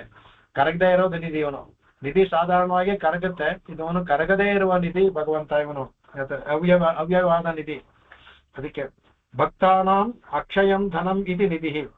ಭಕ್ತರಿಗೆ ಇವನು ಅಕ್ಷಯವಾದ ಧನ, ಕಡಿಮೆ ಆಗೋದಿರಲಿ, ಹೆಚ್ಚಾಗ್ತಿರಂತೆ ಅಕ್ಷಯವಾದ ಧನ. ಅದರಿಂದ ನಿಧಿ ಅಂದ್ರೆ ನಮಗೆ ಧನ ಐಶ್ವರ್ಯ ಇದ್ದಂಗೆ ಭಗವಂತ. ಅದಕ್ಕೆ ಅವನಿಗೆ ಅದು ಹೇಳ್ತಾರೆ. ಅದಕ್ಕೆ ಅವನು ಅಕಿಂಚನ ವಿತ್ತಾಯ ಅಂತ. ಒಂದು ಸ್ವಲ್ಪ ಅವನಿಗಿದೆ ವಿತ್ತ ಅಂದ್ರೆ ಧನ, ಅಕಿಂಚನ ವಿತ್ತ, ಒಂದು ಸ್ವಲ್ಪ ಕೊಂಚ ಕಮ್ಮಿ ಆಗೋದಿಲ್ಲ, ವೃದ್ಧಿ ಆಗುತ್ತೆ ಅಷ್ಟೇ. ಅವ್ನು ಹೇಳ್ತಾನೆ. ಅದಕ್ಕೆ ಅವನು ಹೇಳ್ತಾನೆ ಕಡೆಗೆ. ಆಮೇಲೆ ಇಲ್ಲಿ ಇನ್ನೊಂದು ಹೇಳ್ತಾರೆ ಇವರು ಅದ್ಭುತವಾಗಿ, ಒಂದು ಆದಿತ್ಯ ಪುರಾಣ ತಗೊಳ್ತಾರೆ. ಅದಕ್ಕೆ ಭಗವಂತನಿಗೆ ನಿಧಿ ಅನ್ನೋದು ದಯಾನಿಧಿ, ಅದನ್ನು ಹೇಳ್ತಾರೆ. ದಯಾನಿದೆ ದಯಾನಿದೆ ದಯಾನಿದೆ ದಯಾನಿದೆ ಆದಿತ್ಯ ಪುರಾಣ ತೊಗೊಳ್ಳೋದಕ್ಕೆ ನಮೋ ನಮೋ ನಮೋ ನಮೋ ನಮೋ ನಮೋ ನಮೋ ನಮೋ ಅಂದ್ಬಿಟ್ಟು. ಅದಕ್ಕೆ ಭಗವಂತ ದಯೆಗೆ ನಿಧಿ ಆಗಿದ್ದಾನೆ. ದಯಾ ಅನ್ನೋದು ಕುಂದೇ ಇರುವ ಐಶ್ವರ್ಯ, ದಯಾ ಅನ್ನೋದು ಅವನಲ್ಲಿ ಅಷ್ಟು ಇದೆ, ಒಂದು ಚೂರು ಕಮ್ಮಿ ಆಗೋದಿಲ್ಲ, ಇಷ್ಟು ಚೇತನ ಕೊಟ್ಟರು ಸಹ. ಅದಕ್ಕೆ ಕೊಂಡಾಡುತ್ತೆ ಆದಿಪುರಾಣದಲ್ಲಿ ರಿಪೀಟ್ ಆಗಿ, ದಯಾನಿದೆ ದಯಾನಿದೆ ನಮೋ ನಮಃ ನಮೋ ನಮಃ ಅಂದ್ಬಿಟ್ಟು. ಅದು ಆಮ್ರೇಡಿತ ಮತ್ತೆ ಮತ್ತೆ ಹೇಳೋದು ಕೊಂಡಾಡೋದಕ್ಕೋಸ್ಕರ ಭಗವಂತನ ಹೊಗಳೋದಕ್ಕೆ ಹೇಳ್ತಾ ಇರೋದ್ರಿಂದ ಅವನು ದಯಾನಿಧಿ ಕೂಡ ಆಗ್ತಾನೆ. ಅವನು ದಯದಲ್ಲಿ ಕೂಡ ನಿಧಿ ಆಗಿದ್ದಾನೆ ಅವನು ಅಂತ ಹೇಳ್ತಾರೆ ಕಡೆಗೆ. ಆಮೇಲೆ ನೆಕ್ಸ್ಟ್ ಅವ್ಯಯ ಅಂತ ಹೇಳ್ತಾರೆ. ಅವ್ಯಯ ಅಂದ್ರೆ ಅವೌ ಸೂರ್ಯ ಅಯತಿ ಗಚ್ಚತಿ ಇದೆ ಅವ್ಯಯ. ಅವ ಅಂತಾರೆ ಅವ್ಯಯ, ಅವೌ ವ್ಯಯ ಅಂತ. ಅವ ಅಂದ್ರೆ ಸೂರ್ಯನಿಗೂ ಅವ ಅಂತ ಹೇಳ್ತಾರೆ. ಅದಕ್ಕೆ ಅವೌ ಅಂದ್ರೆ ಸೂರ್ಯನಲ್ಲಿ, ಅಯತಿ ಗಚ್ಚತಿ ಭಗವಂತ ಅಲ್ಲಿ ಬರ್ತಾನೆ ಹೋಗ್ತಾನೆ. ಸೂರ್ಯನಲ್ಲಿ ಅಂತರ್ಯಾಮಿ ಆಗಿರ್ತಾನೆ, ಅಲ್ಲಿನ ಗಚ್ಚತಿ ಅಂತ ನಡೆಸ್ತಾನೆ ಅಂತ ಹೇಳೋ ಐತಿ ಅವ್ಯಯ. ಸೂರ್ಯನಲ್ಲಿ ಅಂತರ್ಯಾಮಿಗಿದ್ದು ಅವನನ್ನ ನಡೆಸ್ತಾನೆ. ಅವನು ಉದಯ ಮತ್ತು ಅಸ್ತವಾಗುವಾಗ ಮಾಡ್ತಾನಲ್ಲ, ಅದರಿಂದ ಅವ್ಯಯ. ಅವ್ಯಯ ಅಂದ್ರೆ ವ್ಯಯವಿಲ್ಲದವನು ಅಂತ ಒಂದರ್ಥ. ಇಲ್ಲಿ ಸೂರ್ಯನನ್ನ ಆ ಕಡೆ ಈ ಕಡೆ ಹೋಗೋಗೆ ಮಾಡ್ತಾನಲ್ಲ, ಅದರಿಂದ ಅವ್ಯಯ ಕಡೆಗೆ. ಅದಕ್ಕೆ ಗಾಯತ್ರಿನಲ್ಲಿ ಭಗವಂತನ ನಾವು ಯಾವಾಗಲೂ ಇದಕ್ಕೆ ಜಯ ಸದಾ ಸವಿತ್ರ ಮಂಡಲ ಮಧ್ಯವರ್ತಿ ನಾರಾಯಣ ಸರಸಿಜಾಸನ ಸನ್ನಿವಿಷ್ಟ ಅಂತ ನಾವು ಧ್ಯಾನ ಮಾಡ್ತೀವಿ. ಅಂದ್ರೆ ಸವಿತ್ರ ಮಂಡಲ ಮಧ್ಯವರ್ತಿ, ಸವಿತನ ಸೂರ್ಯನ ಮಂಡಲ ಮಧ್ಯವರ್ತಿ ಆಗಿರೋದ್ರಿಂದ ಅದಕ್ಕಿಂತ ಅವ್ಯಯ ಅನ್ನೋದು ಅದಕ್ಕೆ ಹೊಂದಿಸ್ತಾರೆ ಅವರು. ಅದಕ್ಕೆ ಆಮೇಲೆ ಅವ ಪ್ರೀತ್ಯ ಯಾನ್ ಜ್ಞಾನಿನಃ ಪ್ರತಿಯಾತಿ ಇತಿ ಅವ್ಯಯ. ಅವ ಅಂದ್ರೆ ಪ್ರೀತಿ ಅಂತ ಆಗುತ್ತೆ. ಅಂದ್ರೆ ಅವ ಪ್ರೀತಿಯಿಂದ ಯಾನ್ ಜ್ಞಾನಿನ, ಯಾವ ಜ್ಞಾನಿಗಳು ಪ್ರತಿಯಾತಿ ಇತಿ ಅವ್ಯಯ. ಯಾವ ಇವನ ಭಗವಂತನ ಅತ್ಯಂತ ಉತ್ಕಟೇಕ್ಷೆಯಿಂದ ಧ್ಯಾನ ಮಾಡ್ತಾರೋ ಆವಾಗ ಪ್ರೀತಿಯಿಂದ ಭಗವಂತ ಅವ್ರ ಬಳಿ ಹೋಗ್ತಾನಂತೆ. ಅದರಿಂದ ಅವ್ಯಯ. ಯಾತಿ ಅವ್ಯಯ ಅಂದ್ರೆ ಹೇಳ್ತಾನೆ. ಅದಕ್ಕೆ ಪ್ರೀತ್ಯ ಯಾತಿ, ಅದರಿಂದ ಅವ್ಯಯ. ತಾನೇ ಹೋಗಿ ಅವರ ಎದೆಯಲ್ಲಿ ಹೋಗಿ ನಿಲ್ಸ್ಕೊತಾನಂತೆ ಅವನು, ಅದರಿಂದ ಅವ್ಯಯ ಅಂತ ಹೇಳ್ತಾರೆ ಕಡೆಗೆ. ಆಮೇಲೆ ಅವ್ಯಯಾತ್ಮ ಅಂತಾನು ಹೇಳ್ತಾರೆ. ಅವ್ಯಯಾತ್ಮ ಅಂದ್ರೆ ಅವನ ಯಾವತ್ತೂ ಕುಂದಿಲ್ಲದೆ ಇರೋನು. ಅಂದ್ರೆ ಅವನ ಸ್ವರೂಪ ಯಾವಾಗ್ಲೂ ಸ್ವಲ್ಪವೂ ಚ್ಯುತಿ ಇರೋದಿಲ್ಲ, ಅವ್ಯಯವಾಗಿರುತ್ತೆ. ಅದರಿಂದಲೂ ಅವನ ಅವ್ಯಯ ಅಂದ್ಬಿಟ್ಟು ಗೀತೆ ಅಂತ ಹೇಳ್ತಾರೆ. ಅಜೋಬಿಸನ್ ಅವ್ಯಯಾತ್ಮ ಅಂತ ಹೇಳ್ತಾರೆ. ಅದಕ್ಕೆ ಭೂತಾನಾಂ ಈಶ್ವರೋಬಿಸನ್ ಅಂತ ಹೇಳ್ತಾರೆ. ಅದಕ್ಕೆ ಪ್ರಗತಿಂ ಸ್ವಾಮ್ ಅಧಿಷ್ಠಾಯ ಅಂತ ಭಗವಂತ ಹೇಳ್ತಾನೆ. ಅದಕ್ಕೆ ಅದನ್ನ ಹೇಳ್ತಾರೆ. ಅದಕ್ಕೆ ಅಜೋಪಿಸನ್ ಅವ್ಯಯಾತ್ಮ ಭೂತಾನ ವಿಶ್ವ, ನಾನು ಅವ್ಯಯಾತ್ಮ ಅಜ, ನಾನು ಎಲ್ಲಾ ಭೂತ ಈಶ್ವರನು ಸಾಧಕ ಅವತ್ತಿಗೂ ಸಹ ನಾನು ಪ್ರಗತಿಂ ತ್ವಾಂ ಅಧಿಷ್ಠಾಯ ಅಂತ ಹೇಳ್ತಾರೆ. ಅಂತ ತಾನೇ ಪ್ರಗತಿಯನ್ನ ತಾನೇ ತನ್ನ ಸ್ವಭಾವವನ್ನು ಉಂಟು ಮಾಡಿಕೊಂಡು ಭಗವಂತ ಬರ್ತಾನೆ ಅಂತ ಹೇಳ್ತಾನೆ. ಅದರಿಂದ ಅವನು ಅವ್ಯಯಾತ್ಮ ಅಂತ ಅಲ್ಲಿ ಹೇಳಿರೋದ್ರಿಂದ ಭಗವಂತನೇ ಹೇಳಿರೋದನ್ನು ತೋರಿಸ್ತಾರೆ ಅವರು. ಆಮೇಲೆ ಇದರಲ್ಲಿ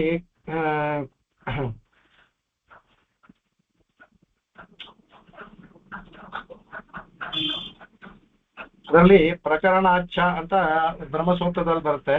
ಆ ಪ್ರಕರಣಾರ್ಥ ಅನ್ಬೇಕಾದ್ರೆ ಅದರಲ್ಲಿ ಇದರಲ್ಲಿ ಬರದಾರ ಒಂದು ಪೈಂಗಿ ಶ್ರುತಿಯನ್ನು ಬರುತ್ತೆ. ಅದಕ್ಕೆ ಶಂಕರರು ಇದು ಮಾಡಿದ್ದಾರೆ, ನಮ್ಮ ಭಾಷ್ಯಕಾರರು ತೋರಿಸಿದ್ದಾರೆ, ಇವರು ತೋರಿಸಿದ್ದಾರೆ. ಅದರಲ್ಲಿ ಆ ಪೈಂಗಿ ಶ್ರುತಿಯಲ್ಲಿ ಅದು ಬರೋದು ಆ ಪ್ರಕರಣಾಚ್ಛ ಅನ್ನೋದಕ್ಕೆ ಆ ಪೈಂಗಿ ಶ್ರುತಿನ ಇವರು ಕೋಟ್ ಮಾಡಿದ್ದಾರೆ.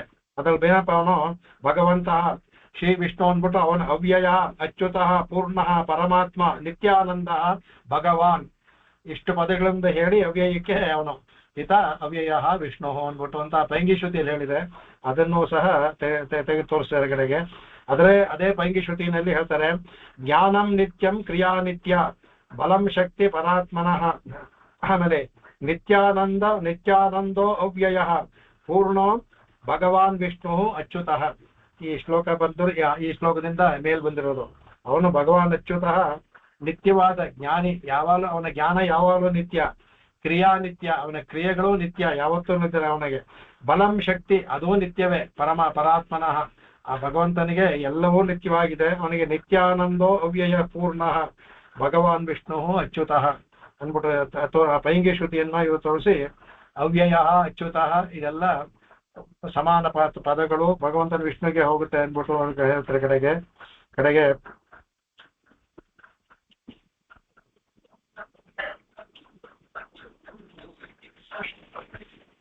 ಆಮೇಲೆ ಸಂಭವ ಅಂತ ಹೋಗ್ತಾನೆ. ಸಂಭವ ಅಂತಂದ್ರೆ ಸ್ವೇಚ್ಛೆಯ ಸಮೀಚೀನೋ ಭಾವೋ ಯಸ್ಯ ಸಹ ಸಂಭವ ಕಣ ಅಂದ್ರೆ ಹೇಳ್ತಾರೆ. ಅಂದ್ರೆ ಸ್ವಯಂ ಅನ್ನೋದಕ್ಕೆ ಸಂಭವ ಉಂಟು ಮಾಡ್ತಾನೆ. ಹೇಗೆ ಉಂಟಾಗ್ತಾನೆ ಭಗವಂತ ತೋರ್ಕೊಳ್ತಾನೆ ಅಂತ ಹೇಗೆ ಅಂದ್ರೆ ಸ್ವೇಚ್ಛೆಯ ತನ್ನ ಒಂದು ಇಚ್ಛೆಯಿಂದ, ಅವನಿಗೆ ಯಾರ ಒಂದು ಕಟ್ಟಳೆಯೂ ಇಲ್ಲ, ಯಾರ ಒಂದು ಇದಿಲ್ಲ, ತನ್ನ ಇಚ್ಛೆಯಿಂದನೇ ಸ್ವೇಚ್ಛೆಯ ಸಮೀಚೀನ ಚೆನ್ನಾಗಿ ಭಾವೋ ಯಸ್ಯದ ಅವನು ತನ್ನ ಒಂದು ಇಚ್ಛೆಯಿಂದ ಈ ವಿಭವದಲ್ಲಿ ಬಂದು ನಮ್ಮಲ್ಲಿ ತೋರ್ಕೊಳ್ತಾನೆ. ಅದಕ್ಕೆ ತೋರ್ಕೊಳ್ಳೋದ್ರಿಂದ ಅವನು ಸಂಭವ ತಾನೇ ತೋರ್ಕೊಳ್ತಾನೆ.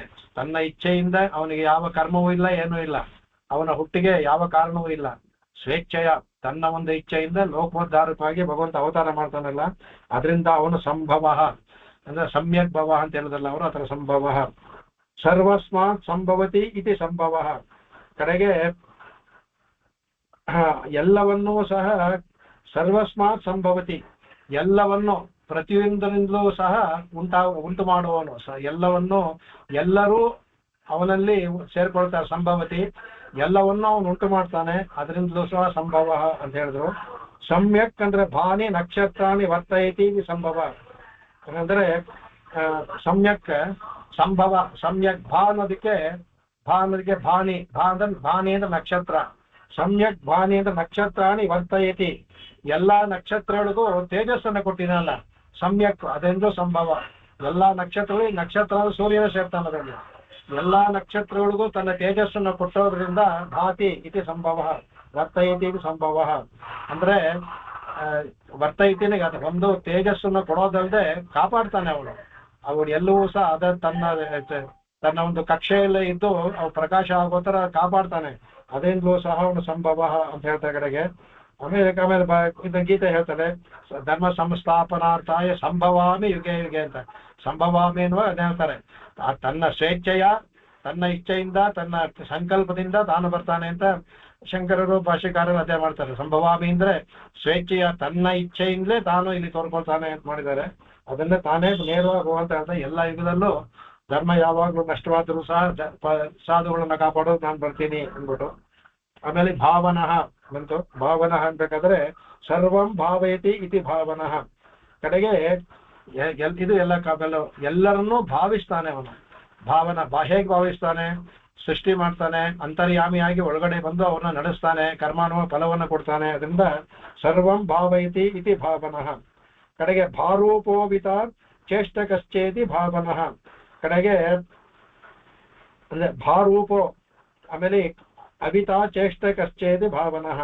ಅವನು ತನ್ನ ಒಂದು ಒಳಗಡೆ ಭಾರೂಪ ಎಲ್ಲ ಒಳಗಡೆ ಅಂತರ್ಯಾಮಿಗಿದ್ರು ಒಂದು ತೇಜೋರೂಪ ಆಗಿರ್ತಾನೆ. ತೇಜೋಭಾಗ ಇದ್ದು ಚೇಷ್ಟಕಶ್ಚೇತಿ ಅವರವರ ಕರ್ಮಾನುಗುಣವಾಗಿ ಚೇಷ್ಟಿತವನ್ನು ಉಂಟು ಮಾಡ್ತಾನೆ. ಅವರಿಗೆ ಅವನವರ ಕರ್ಮಾನುಗುಣವಾಗಿ ಚೇಷ್ಟಿತವನ್ನು ಉಂಟು ಮಾಡ್ತಾನೆ. ಅದರಿಂದ ಭಾರೂಪ ಚೇಷ್ಟಿತತ್ತಿ ಇತಿ ಭಾವನಃ ಅಂತ ಒಂದು ಅರ್ಥವನ್ನು ಮಾಡಿದ್ರು. ಆಮೇಲೆ ಭಯ ಸೂರ್ಯಾದಿಗತ ಸ್ವಭಾಸ ಆವಯತಿ ಜ್ಞಾಪಯತಿ ಪದಾರ್ಥಾನಿತಿ ಭಾವನಃ ಅಂತ ಹೇಳಿದ್ರಕ್ಕೆ.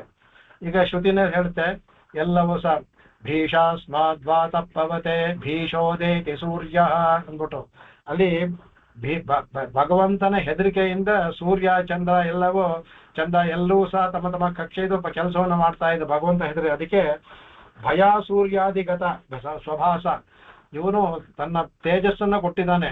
ಅವನು ಸಹ ಭಗವಂತನ ಭಯದಿಂದ ಭಯ ಸೂರ್ಯಾದಿಗತ ಭಾಸ ಆವಯತಿ ಜ್ಞಾಪಯತಿ ಅವನ ಕಾಪಾಡ್ತಾನೆ ಅವ ರಕ್ಷಣೆ ಅಂತ.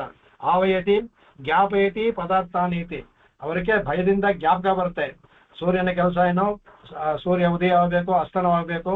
ಆ ಒಂದು ಅವನ ಸೂರ್ಯ ಕಿರಣಗಳಿಂದ ಲೋಕಗಳೆಲ್ಲವೇ ಬೆಳೆಗಳೆಲ್ಲ ಚೆನ್ನಾಗಿ ಬೆಳೆಯುವ ಮಾಡಬೇಕು. ಇದೆಲ್ಲ ಅವನ ಕೆಲಸ. ಅದನ್ನ ಅವನ ಭಗವಂತ ಅವರಿಗೆ ಜ್ಞಾಪಿಸ್ತಾನಂತೆ. ಹೇಗೆ ಭಯ ರೂಪದಿಂದ ಅಯ್ಯೋ ಭಗವಂತನೇ ಕೊಟ್ಟಿದ್ದಾನೆ ಇದು ಬಂದ್ಬಿಟ್ಟು ಎಲ್ಲರೂ ಭಗವಂತನ ಭಯದಿಂದ ಕೆಲಸ ಮಾಡ್ತಾರಂತೆ. ಎಲ್ಲವೂ ಸಹ ಸೂರ್ಯ ಚಂದ್ರ ಇಂದ್ರ ಎಲ್ಲರೂ ಸಹ ಕೊಡ್ತಾರೆ ಯಮದಿಂದ ಸೇರ್ಕೊಂಡು ಎಲ್ಲವೂ ಸಹ ಮಾಡ್ತಾರೆ ಅಂದ್ಬಿಟ್ಟು. ಅದರಿಂದ ಇವನು ಭಾವನಃ ಎಲ್ಲರನ್ನೂ ಭಯದಲ್ಲಿ ಇಟ್ಟು ನಿಯಂತ್ರಿಸುವಂತರಿದ್ದ ಇವನು ಭಾವನಃ ಅಂತ ಹೇಳಿದ್ರು. ಕಡೆಗೆ ಭಾನಾಂ ಕಾಂತೀನಾಂ ಭವನಂ ಪ್ರಾಪ್ತಿ ಯಶ್ಚ ಇತಿ ಭಾವನಃ. ಕಡೆಗೆ ಹೇಳ್ತಾರೆ ಅದಕ್ಕೆ ಎಲ್ಲವೂ ಸಹ ಅವನು ಸರ್ವಂ ಭಾಸಯತೆ ಸರ್ವಂ ತಸ್ಮಾತ್ ಸರ್ವವಿಧಂ ವಿಭಾತಿ ಅನ್ಬಿಟ್ಟು ಅಂತ. ಭಗವಂತನೇ ಅವನು ಭಾಸವಾದ ಅಂದ್ರೆ ಅವನು ತೇಜಸ್ವಿ ಆಗಿದ್ರೇನೆ ಬೇರೆದಕ್ಕೆಲ್ಲ ತೇಜಸ್ಸು. ಅವನು ತೇಜಸ್ವಿ ಆಗದೇ ಇವ್ರಲ್ಲ. ಎಲ್ಲವೂ ಸಹ ಭಗವಂತನ ಅಂಶವೇ. ಎಲ್ಲಾ ತೇಜಸ್ಸು ಅವನಿಂದ ಕೊಟ್ಟಲ್ಲದೆ.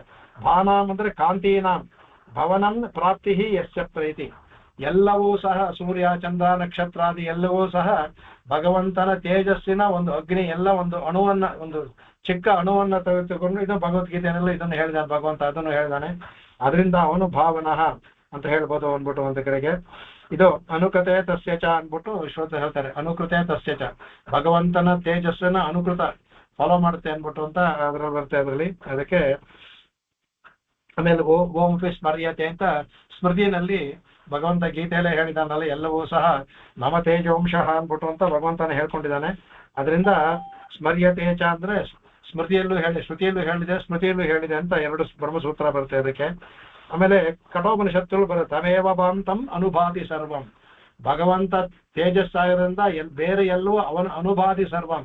ಅದರಿಂದ ಎರವಲು ಪಡ್ಕೊಂಡು ಹೋಗುತ್ತಂತೆ ಲೈ ತಗೊಂಡು. ಅದಕ್ಕೆ ತಸ್ಯ ಭಾಸ ಸರ್ವಮಿದಂ ವಿಭಾತಿ. ಅವನು ಅವನು ಭಾಸನಾಗಿರೋದ್ರಿಂದ ಇವು ಎಲ್ಲ ಭಾಸವಾಗಿದೆ. ಅವನ ಭಾಸ ಮುಚ್ಕೊಂಡ್ಬಿಟ್ರೆ ಇವಕ್ಕೆಲ್ಲ ಭಾಸತ್ವ ಹೊಟ್ಟೋಗ್ಬಿಡುತ್ತೆ. ಅವನಿಂದ ಇವೆಲ್ಲವೂ ಅಂತ ಶ್ರುತಿ ಕೊಡೋ ಕಡೆಗೆ. ಅದಕ್ಕೆ ಅವಾಗ ಅದ ಗೀತೆಯಲ್ಲೇ ಹೇಳ್ತಾನೆ. ಅದು ಅನುಕೃತ ಹೋಗ ಶ್ರುತಿ ಆಯ್ತು. ಸ್ಮರ್ಯತೆ ಬೇಕಾದ್ರೆ ಸ್ಮೃತಿ ಹೇಳ್ಬೇಕಾದ್ರೆ ಅದಕ್ಕೆ ಯದಾದಿತ್ಯ ಗದಂ ತೇಜೋ ಜಗದ್ಭಾಸೋ ಯತೆ ಕಿಲಂ ಯಚ್ಚಂದ್ರಮಸಿ ಚಚ್ಚಾಗ್ನೋ ತತ್ತೇಜೋ ವಿಧಿ ಮಾಮಕಂ ಅಂತ ಹೇಳ್ತಾರೆ. ಅಂದ್ರೆ ಆದಿತ್ಯಗತಂ ತೇಜ ಆಗತ್ತಿರುವ ತೇಜಸ್ಸು ಜಗದ್ಭಾಸಯತೆ ಕಿಲಂ ಅದರಿಂದ ಜಗತ್ತೆಲ್ಲ ಸೂರ್ಯನಿಂದ ಬೆಳಗಲ್ಪಡುತ್ತಲ್ಲ ಅದು. ಮತ್ತು ಯಚ್ಚಂದ್ರಮಸಿ ಚಂದ್ರನಲ್ಲಿರ್ಬೋದು ಯಚ್ಚಾಗ್ನೋ ಅಗ್ನಿಯಲ್ಲಿದೆಯಲ್ಲ ತೇಜಸ್ ಇದೆಯಲ್ಲ ಆ ತತ್ಯ ಎಲ್ಲ ಇದೆಯಲ್ಲ ವಿದ್ಧಿ ಮಾಮಕಂ ಅದೆಲ್ಲ ನಂದು ಅಂತಾನೆ ತಿಳ್ಕೊ ಅಂದ್ಬಿಟ್ಟು ಭಗವಂತ ಹೇಳ್ತಾನೆ ಅವನಿಗೆ ಅರ್ಜುನನಿಗೆ. ಕಡೆಗೆ ಅಷ್ಟೇ ಹೇಳ್ತಾರೆ ಕಡೆ. ಆಮೇಲೆ ಇನ್ನೊಂದು ಹೇಳ್ತಾರೆ ಅದೇ ಮುಂದಕ್ಕೆ ನತದ್ ಭಾಸಯತೆ ಸೂರ್ಯೋ ನ ಶಾಶಂಕೋ ನ ಪಾವಕಃ ಯದ್ಗತ್ವಾ ನಿವರ್ತಂತೆ ತದ್ಧಾಮ ಪರಮಂ ಮಮ ಇತಿ. ಅಂದ್ರೆ ಎಲ್ಲವೂ ಅದೇ ಸೂರ್ಯನೇ ಆಗ್ಲಿ ಚಂದ್ರನೇ ಆಗ್ಲಿ ಅಗ್ನಿ ಆಗ್ಲಿ ಎಲ್ಲವೂ ಸಹ ನನ್ನ ಒಂದು ಇದಲ್ದ ಇದ್ರೆ ಅವು ಬರದೇ ಇಲ್ಲ. ಅದಕ್ಕೆ ಸ್ವಲ್ಪವೂ ಬರುತ್ತೆ. ಅದಕ್ಕೆ ಯದ್ಗತ್ವಾನು ನಿವರ್ತಂತೆ ತದ್ಧಾಮ ಪರಮಂ ಮಮ. ನನ್ನ ಪರಮ ಪದಕ್ಕೆ ಯಾರು ಹೋದ್ರು ಸಹ ಅವ್ರಿಗೂ ಆ ತೇಜಸ್ವಿ ಆಗ್ತಾರೆ, ಮತ್ತೆ ಅವ್ರು ಹಿಂದಿರ್ಗೋದಿಲ್ಲ ಅಂತ ಭಾಗವತ್ ಹೇಳ್ತಾ ಕಡೆಗೆ. ಆಮೇಲೆ ಇನ್ನೊಂತಾರೆ ನ ವಿದ್ಯತೆ ಭಾವನಂ ಉತ್ಪಾದಂ ಯಶ್ಚ ಇತಿ ಭಾವನಃ. ಕಡೆಗೆ ಅವನಿಗೆ ನ ವಿದ್ಯತೆ ಭಾವನ, ಇಲ್ಲಿ ಭಾವನಂ ಅಂದ್ರೆ ಉಂಟಾಗೋದು, ಅವನಿಗೆ ಹುಟ್ಟು ಇಲ್ಲ ಅಂತ. ನ ವಿದ್ಯತೆ ಭಾವನಂ ಉತ್ಪಾದನಂ, ಉತ್ಪಾದನೆ ಇಲ್ಲ ಅವನಿಗೆ, ಅವನಿಗೆ ಇರುವ ಸ್ಥಿತಿ ಎಲ್ಲವೂ ಸಹ ಅವನಿಗೆ ಇಲ್ಲದೆ ಇರೋದ್ರಿಂದ ಅವನಿಗೆ ಮರಣವೂ ಇಲ್ಲ, ಇದು ಇಲ್ಲ. ಅದರಿಂದ ಅವನು ಭಾವನ ನಿತ್ಯನಾಗಿರ್ತಾನೆ. ಅದೆಲ್ಲರೂ ಭಾವನ ಅಂತ ಹೇಳ್ತಾರೆ ಕಡೆಗೆ. ಆಮೇಲೆ ಭರ್ತ ಅಂತ ಹೇಳ್ತಾರೆ ಕಡೆಗೆ. ಭರ್ತ ಅಂದ್ರೆ ಧಾರಣ ಪೋಷಣ ಕರ್ತೃತ್ವ ಭರ್ತ. ಅವನು ಭರ್ತ ಅಂದ್ರೆ ಒಡೆಯ, ಗಂಡ ಅನ್ನೋದೇ ಅಂತ. ಅವನು ಧಾರಣ ಪೋಷ ಕರ್ತೃತ್ವ. ಅವನು ಧಾರಣ ಎಲ್ಲವನ್ನೂ ಧರಿಸ್ಕೊಂಡಿದ್ದಾನೆ, ಎಲ್ಲವನ್ನೂ ಪೋಷಣೆ ಮಾಡ್ತಾನೆ. ಇಲ್ಲಿರೋ ಪ್ರತಿಯೊಂದು ಸಕಲ ಚರಾಚರ ಎಲ್ಲಕ್ಕೂ ಸಹ ಆಹಾರವನ್ನು ಒದಗಿಸ್ತಾನೆ ಭಗವಂತ. ಧಾರಣೆ ಮಾಡ್ತಾನೆ, ನೀರನ್ನು ಕೊಡ್ತಾನೆ, ಪೋಷಣೆ ಮಾಡೋ ಧಾರಣ ಪೋಷಕ. ಅದರಿಂದ ಭರ್ತ ಅಂತ ಬರ್ತದೆ ಅದಕ್ಕೆ ಅದೇ ಅದಕ್ಕೆ ಹೇಳ್ತಾ ಶ್ರುತಿಯಲ್ಲಿ ಭರ್ತಾಸನ್ ಭ್ರಿಯಮಾಣೋ ಬಿಭರ್ತಿ. ಭರ್ತಾಸನ್ ಆದವನು ಭ್ರಿಯಮಾಣಂ ಬಿಭರ್ತಿ. ಈ ಪೃಥ್ವಿ ಎಲ್ಲವನ್ನು ಧರಿಸ್ಕೊಂಡಿದ್ದಾನೆ, ಅವನು ಬಿಭರ್ತಿ ಅಂದ್ರೆ ಧರಿಸ್ಕೊಂಡಿದ್ದಾನೆ ಬರುತ್ತೆ. ಅದರಿಂದ ಭರ್ತ ಅಂದ್ಬಿಟ್ಟು ಕಡೆ ಹೇಳ್ತಾರೆ ಕಡೆಗೆ. ಆಮೇಲೆ ಪ್ರಭವ ಹೋಗ್ತಾನೆ. ಎಷ್ಟು ಪ್ರಭವ ಅಂದ್ರೆ ಸರ್ವಂ ಪ್ರಕರ್ಷೇಣ ಭವತಿ ಇತಿ ಅಸ್ಮಾತ್ ಇತಿ ಪ್ರಭವ. ಕಡೆಗೆ ಅವನಿಗೆ ಪ್ರಭವ ಅಂತ ಭಗವಂತನ ಯಾಕೆ ಕರಿತೀವಿ ಇಲ್ಲ ಅಂದ್ರೆ ಸರ್ವಂ ಪ್ರಕರ್ಷೇಣ ಭವತಿ, ಎಲ್ಲದರಲ್ಲೂ ಪ್ರಕರ್ಷವಾಗಿ ಚೆನ್ನಾಗಿ ತಿಳಿಯುವಂತೆ ಭವತಿ ಉಂಟು ಮಾಡ್ತಾನೆ ಅವನು. ಇತಿ ಅಸ್ಮಾತ್ ಇದು ಭವತ, ನಮ್ಮನ್ನೂ ಸಹ ಪ್ರತಿಯೊಂದೂ ಸಹ ಅವನು ಭವತಿಯಿಂದ ಉಂಟಾಗ್ತಾನೆ. ಪ್ರಕರ್ಷೇಣ ಭವತಿ, ಎಲ್ಲ ಚೇತನ ಅಚೇತನಗಳನ್ನು ಉಂಟು ಮಾಡ್ತಾನೆ. ಅದರಿಂದಲೂ ಸಹ ಅವನು ಪ್ರಭವ ಪ್ರಕರ್ಷೇಣ ಭವತಿ, ಅದರಿಂದ ಪ್ರಭವ ಅಂತ ಹೇಳ್ತಾರೆ. ಆಮೇಲೆ ಸರ್ವ ಕಾರ್ಯೇಷು ಪ್ರಭವತಿ ಇತಿ ಪ್ರಭವ. ಕಡೆಗೆ ಎಲ್ಲಾ ಕೆಲಸಗಳಲ್ಲೂ ಸಹ ಅವನು ಪ್ರಭವತಿ. ಪ್ರತಿಯೊಂದು ಕೆಲಸ ನಡೆಯುವ, ಈಗ ಬೇರೆ ಎಲ್ಲ ಕೆಲಸ ಮಾಡಿಸಿದ್ರು ಬ್ರಹ್ಮರುದ್ರಾದಿಗಳಿಂದ, ಎಲ್ಲಾ ಕೆಲಸದಲ್ಲೂ ಭಗವಂತ ಹಿಂದೆ ಇದ್ದೇ ಇರ್ತಾನೆ. ಅದಕ್ಕೆ ಸರ್ವ ಕಾರ್ಯೇಷು ಪ್ರಭವತಿ ಇತಿ ಪ್ರಭವ. ಎಲ್ಲಾ ಕಾಲಗಳಲ್ಲೂ ಸಹ ಅವನು ಭಗವಂತನ ಒಂದು ಅಂಶ ಇದ್ದೇ ಇರುತ್ತೆ. ಅವನ ಒಂದು ಹಿಂದೆ ಅವನು ಮಾಡುವುದು, ಇವರೆಲ್ಲ ಮಾಡ್ತಾರೆ, ಹಿಂದೆ ನಿಂದು ಸೂತ್ರಧಾರನಂತೆ ಮಾಡಿಸೋನು ಅವನು. ಅದರಿಂದಲೂ ಅವನು ಪ್ರಭವ. ಆಮೇಲೆ ಪ್ರಕೃಷ್ಟಾಭಾ ಯಯೋಹೋ ತೌ ಪ್ರಭೌ ಸೂರ್ಯ ಚಂದ್ರೌ ತೌ ವರ್ತೈತಿ ಇತಿ ಪ್ರಭವ. ಕಡೆಗೆ ಇಲ್ಲಿ ಭಾ ಅಂದ್ರೆ ತೇಜಸ್ಸು, ಪ್ರಕೃಷ್ಟಾಭಾ ಪ್ರಭಾವ ಅನ್ನಕ್ಕೆ ಪ್ರಕೃಷ್ಟಾಭಾ ಅಂದ್ರೆ ಅತ್ಯಂತ ತೇಜಸ್ಸುಳ್ಳದು. ಅದಂದ್ರೆ ಯಾವುದು? ತೌ ಪ್ರಭೋ, ಯಾವ್ದಂದ್ರೆ ಸೂರ್ಯ ಚಂದ್ರೌ. ಸೂರ್ಯ ಚಂದ್ರ ಇಬ್ರು ಒಳ್ಳೊಳ್ಳೆ ತೇಜಸ್ಸುಳ್ಳವರವರು. ತೌ ವರ್ತಯತಿ ಪ್ರಭವು, ಅಂತಹ ಸೂರ್ಯ ಚಂದ್ರನ್ನು ಸಹ ವರ್ತಯತಿ, ಅವರನ್ನು ಉಂಟು ಮಾಡಿ ಅವರನ್ನು ಕಾಪಾಡ್ತಾನೆ, ಅವರಿಗೆ ತೇಜಸ್ಸನ್ನು ಕೊಡ್ತಾನಲ್ಲ, ಅದರಿಂದಲೂ ಸಹ ಪ್ರಭವ ಅಂತ ಹೇಳ್ಬೋದು ಕಡೆಗೆ. ಆಮೇಲೆ ಹೇಳ್ತಾರೆ ಕಡೆಗೆ ಎಲ್ಲರೂ ಸಹ ಪ್ರಕೃಷ್ಟೋ ಭವೋ ಏನ ಇತಿ ವಾ ಪ್ರಭವ. ಕಡೆಗೆ ಯಾರಲ್ಲಿ ಎಲ್ಲವೂ ಪ್ರಭಾವತೆ ಉಂಟಾಗುತ್ತೋ ಏನ ಇತಿ ಭವ ಅಂದ್ರೆ ನಾವೆಲ್ಲ ಅವನ ಭಗವಂತನ ನಾವೆಲ್ಲ ಶರೀರವಾಗಿದೆಯಿಲ್ಲ. ಯಾರಲ್ಲಿ ಎಲ್ಲರೂ ಇದಾರೋ, ಎಲ್ಲರನ್ನೂ ತನ್ನಲ್ಲಿ ಯಾರನ್ನ ಇಟ್ಕೊಂಡಿದ್ದಾನೋ ಅದರಿಂದಲೂ ಪ್ರಭವ. ತಾನಾಗಿ ಉಂಟಾಗಿದ್ದ ಪ್ರಭವ. ಎಲ್ಲರೂ ಅವನ ಭಗವಂತನ ಶರೀರವಾಗಿದೆಯಲ್ಲ, ಅದನ್ನ ಹೇಳ್ತಾರೆ ಪ್ರಕೃಷ್ಟೋ ಭವೋ ಏನ ಇತಿ ಭವ. ಯಾರಿಗೆ ನಾವು ಅತ್ಯಂತ ಅವನಿಗೆ ಶರೀರವಾಗಿ ಇದ್ದೇವೋ ಅದರಿಂದ ಅವನು ಪ್ರಭವ, ಅವನಿಗೆ ಪ್ರಭವ ಅಂತ ಹೇಳ್ತಾರೆ ಕಡೆಗೆ. ಆಮೇಲೆ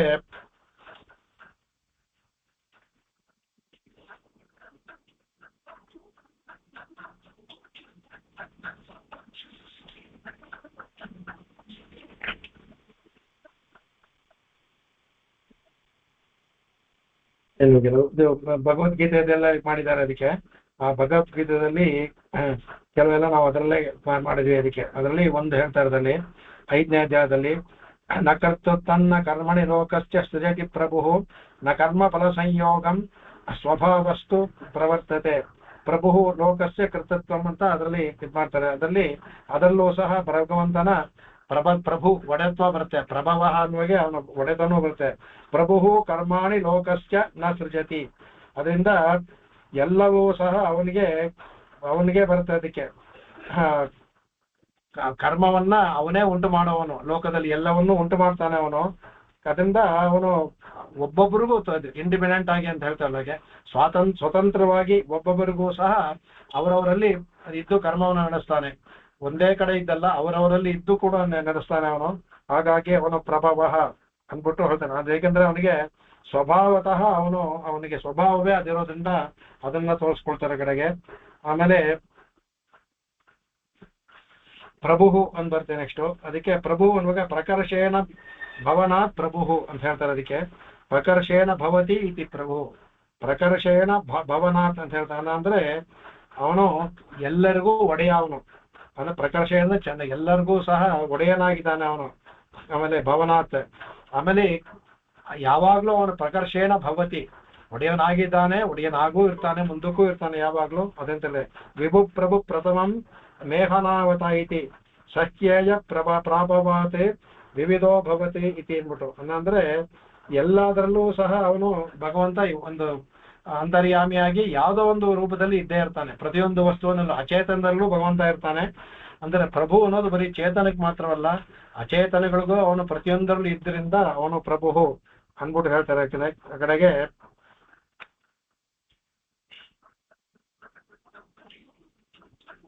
ಅದನ್ನ ಹೇಳ್ತಾರೆ ಭಗವಂತನ ಯಾತಕ ಹಿಂದೆ ಹೇಳ್ಬೇಕಾರೆ ಇಚ್ಛಾ ಮಾತ್ರಂ, ಇದು ವಿಶ್ವಸೌರಭ ಅಂತ ಒಂದು ಗ್ರಂಥದಲ್ಲಿ ಕೋಟ್ ಮಾಡ್ತಾರೆ. ಇಚ್ಛಾ ಮಾತ್ರಂ ಪ್ರಭೋಹೋ ಸೃಷ್ಟಿ ರೀತಿ ಸೃಷ್ಟೋ ವಿನಿಶ್ಚಿತ. ಆಮೇಲೆ ಸ್ವೇಚ್ಛೆಯೈವ ಪ್ರಭು ಸರ್ವಂ ಸೃಜಾತೀಶೋ ನ ಮಾಯಯ. ಅವನ ಭಗವಂತ ಎಲ್ಲವನ್ನೂ ಸಹ ಇಚ್ಛಾ ಮಾತ್ರದಿಂದ ಸೃಷ್ಟಿ ಮಾಡ್ತಾನೆ. ಅವನೊಂದು ಸಂಕಲ್ಪ, ಇಚ್ಛಾ ಮಾತ್ರ ಸಂಕಲ್ಪ ಮಾಡೋ ಕಡೆಗೆ ಅದರಲ್ಲಿ ಸೃಷ್ಟಿ ಇತಿ ಸೃಷ್ಟೋ ವಿನಿಶ್ಚಿತ, ನಿಶ್ಚಿತವಾಗಿ ಪ್ರತಿಯೊಂದು ಸಹ ಒಂದು ಸಲ ಆಗಿದ್ದು ಅದೇ ತರ ಮುಂದಕ್ಕೆ ಬರ್ತಾ ಅದಕ್ಕೆ ಇದ್ರಲ್ಲಿ ಬರ್ತಾ ಇದಕ್ಕೆ ಸೂರ್ಯ ಚಂದ್ರಮಸೌಧಾತ ಯಥಾ ಪೂರ್ವಮ ಕಲ್ಪಯತೆ ಅಂತ. ಒಂದೊಂದು ಯುಗಾಂತರ ಆಗಿ ಒಂದೊಂದು ಪ್ರಳಯ ಆಗ್ಬೇಕಾದ್ರೂ ಸೂರ್ಯ ಚಂದ್ರಗಳನ್ನ ಪೂರ್ವೋ ಯಥಾ ಕಲ್ಪಯತೆ, ಹಿಂದೆ ಯಾವ ತರ ಸೃಷ್ಟಿ ಮಾಡಿದ್ನೋ ಅದೇ ತರ ಸೃಷ್ಟಿ ಮಾಡ್ತಾನೆ ಸೃಷ್ಟಿ ಹೇಳುತ್ತೆ. ಅದನ್ನ ಹೇಳ್ತಾರೆ ವಿನಿಶ್ಚಿತ. ಅದಕ್ಕೆ ಸ್ವೇಚ್ಛೆಯೈವ ಪ್ರಭುಂ ಸರ್ವಂ ಸದೀಶೋ ನ ಮಾಯಯ. ಅಂದ್ರೆ ಇಲ್ಲಿ ಮಾಯ ಎಲ್ಲ ಇದು ನಿಜವಾದ ಸೃಷ್ಟಿ, ಎಲ್ಲ ಮಾಯೆಯಿಂದ ತೋರ್ಕೊಳ್ಳುತ್ತೆ ಅಂತ ಇದೆ. ಅದಕ್ಕೆ ಇದು ನಾ ಮಾಯೆಯ, ಮಾಯೆಯಿಂದಲ್ಲ, ನಿಜವಾಗಿ ಈ ಸೃಷ್ಟಿಯೆಲ್ಲ ಭಗವಂತ ಮಾಡ್ತಾನೆ. ಮಾಯೆಯಿಂದ ಕಾಣುತ್ತೆ ಅಂತ ಅದ್ವೈತ ಹೇಳ್ತಾರೆ. ನಮಗೆ ಕಾಣುತ್ತೆ, ಇದಿಲ್ಲ, ಅದು ನಮಗೆ ಅವಿದ್ಯೆಯಿಂದ ಆ ತರ ಕಾಣುತ್ತೆ, ಸ್ವಪ್ನ ಕಾಣುವಾಗೆ ಅಂತ ಹೇಳ್ತಾರಲ್ಲ, ಅದನ್ನ ಹೇಳ್ತಾರೆ ನಾ ಮಾಯೆಯ, ಎಲ್ಲವೂ ನಿಜವಾದ ಸೃಷ್ಟಿಯೇ ಮಾಡ್ತಾನೆ ಭಗವಂತ ಅಂದ್ಬಿಟ್ಟು ಅದನ್ನು ತೋರಿಸ್ಕೊಡ್ತಾರೆ. ಕಡೆಗೆ ಕೆಲವು ಭಾಷೆ ಇದೆಲ್ಲ ಖಂಡ ಮಾಡ್ತಾನೆ, ಬೇಡ ನಮ್ಗೆ.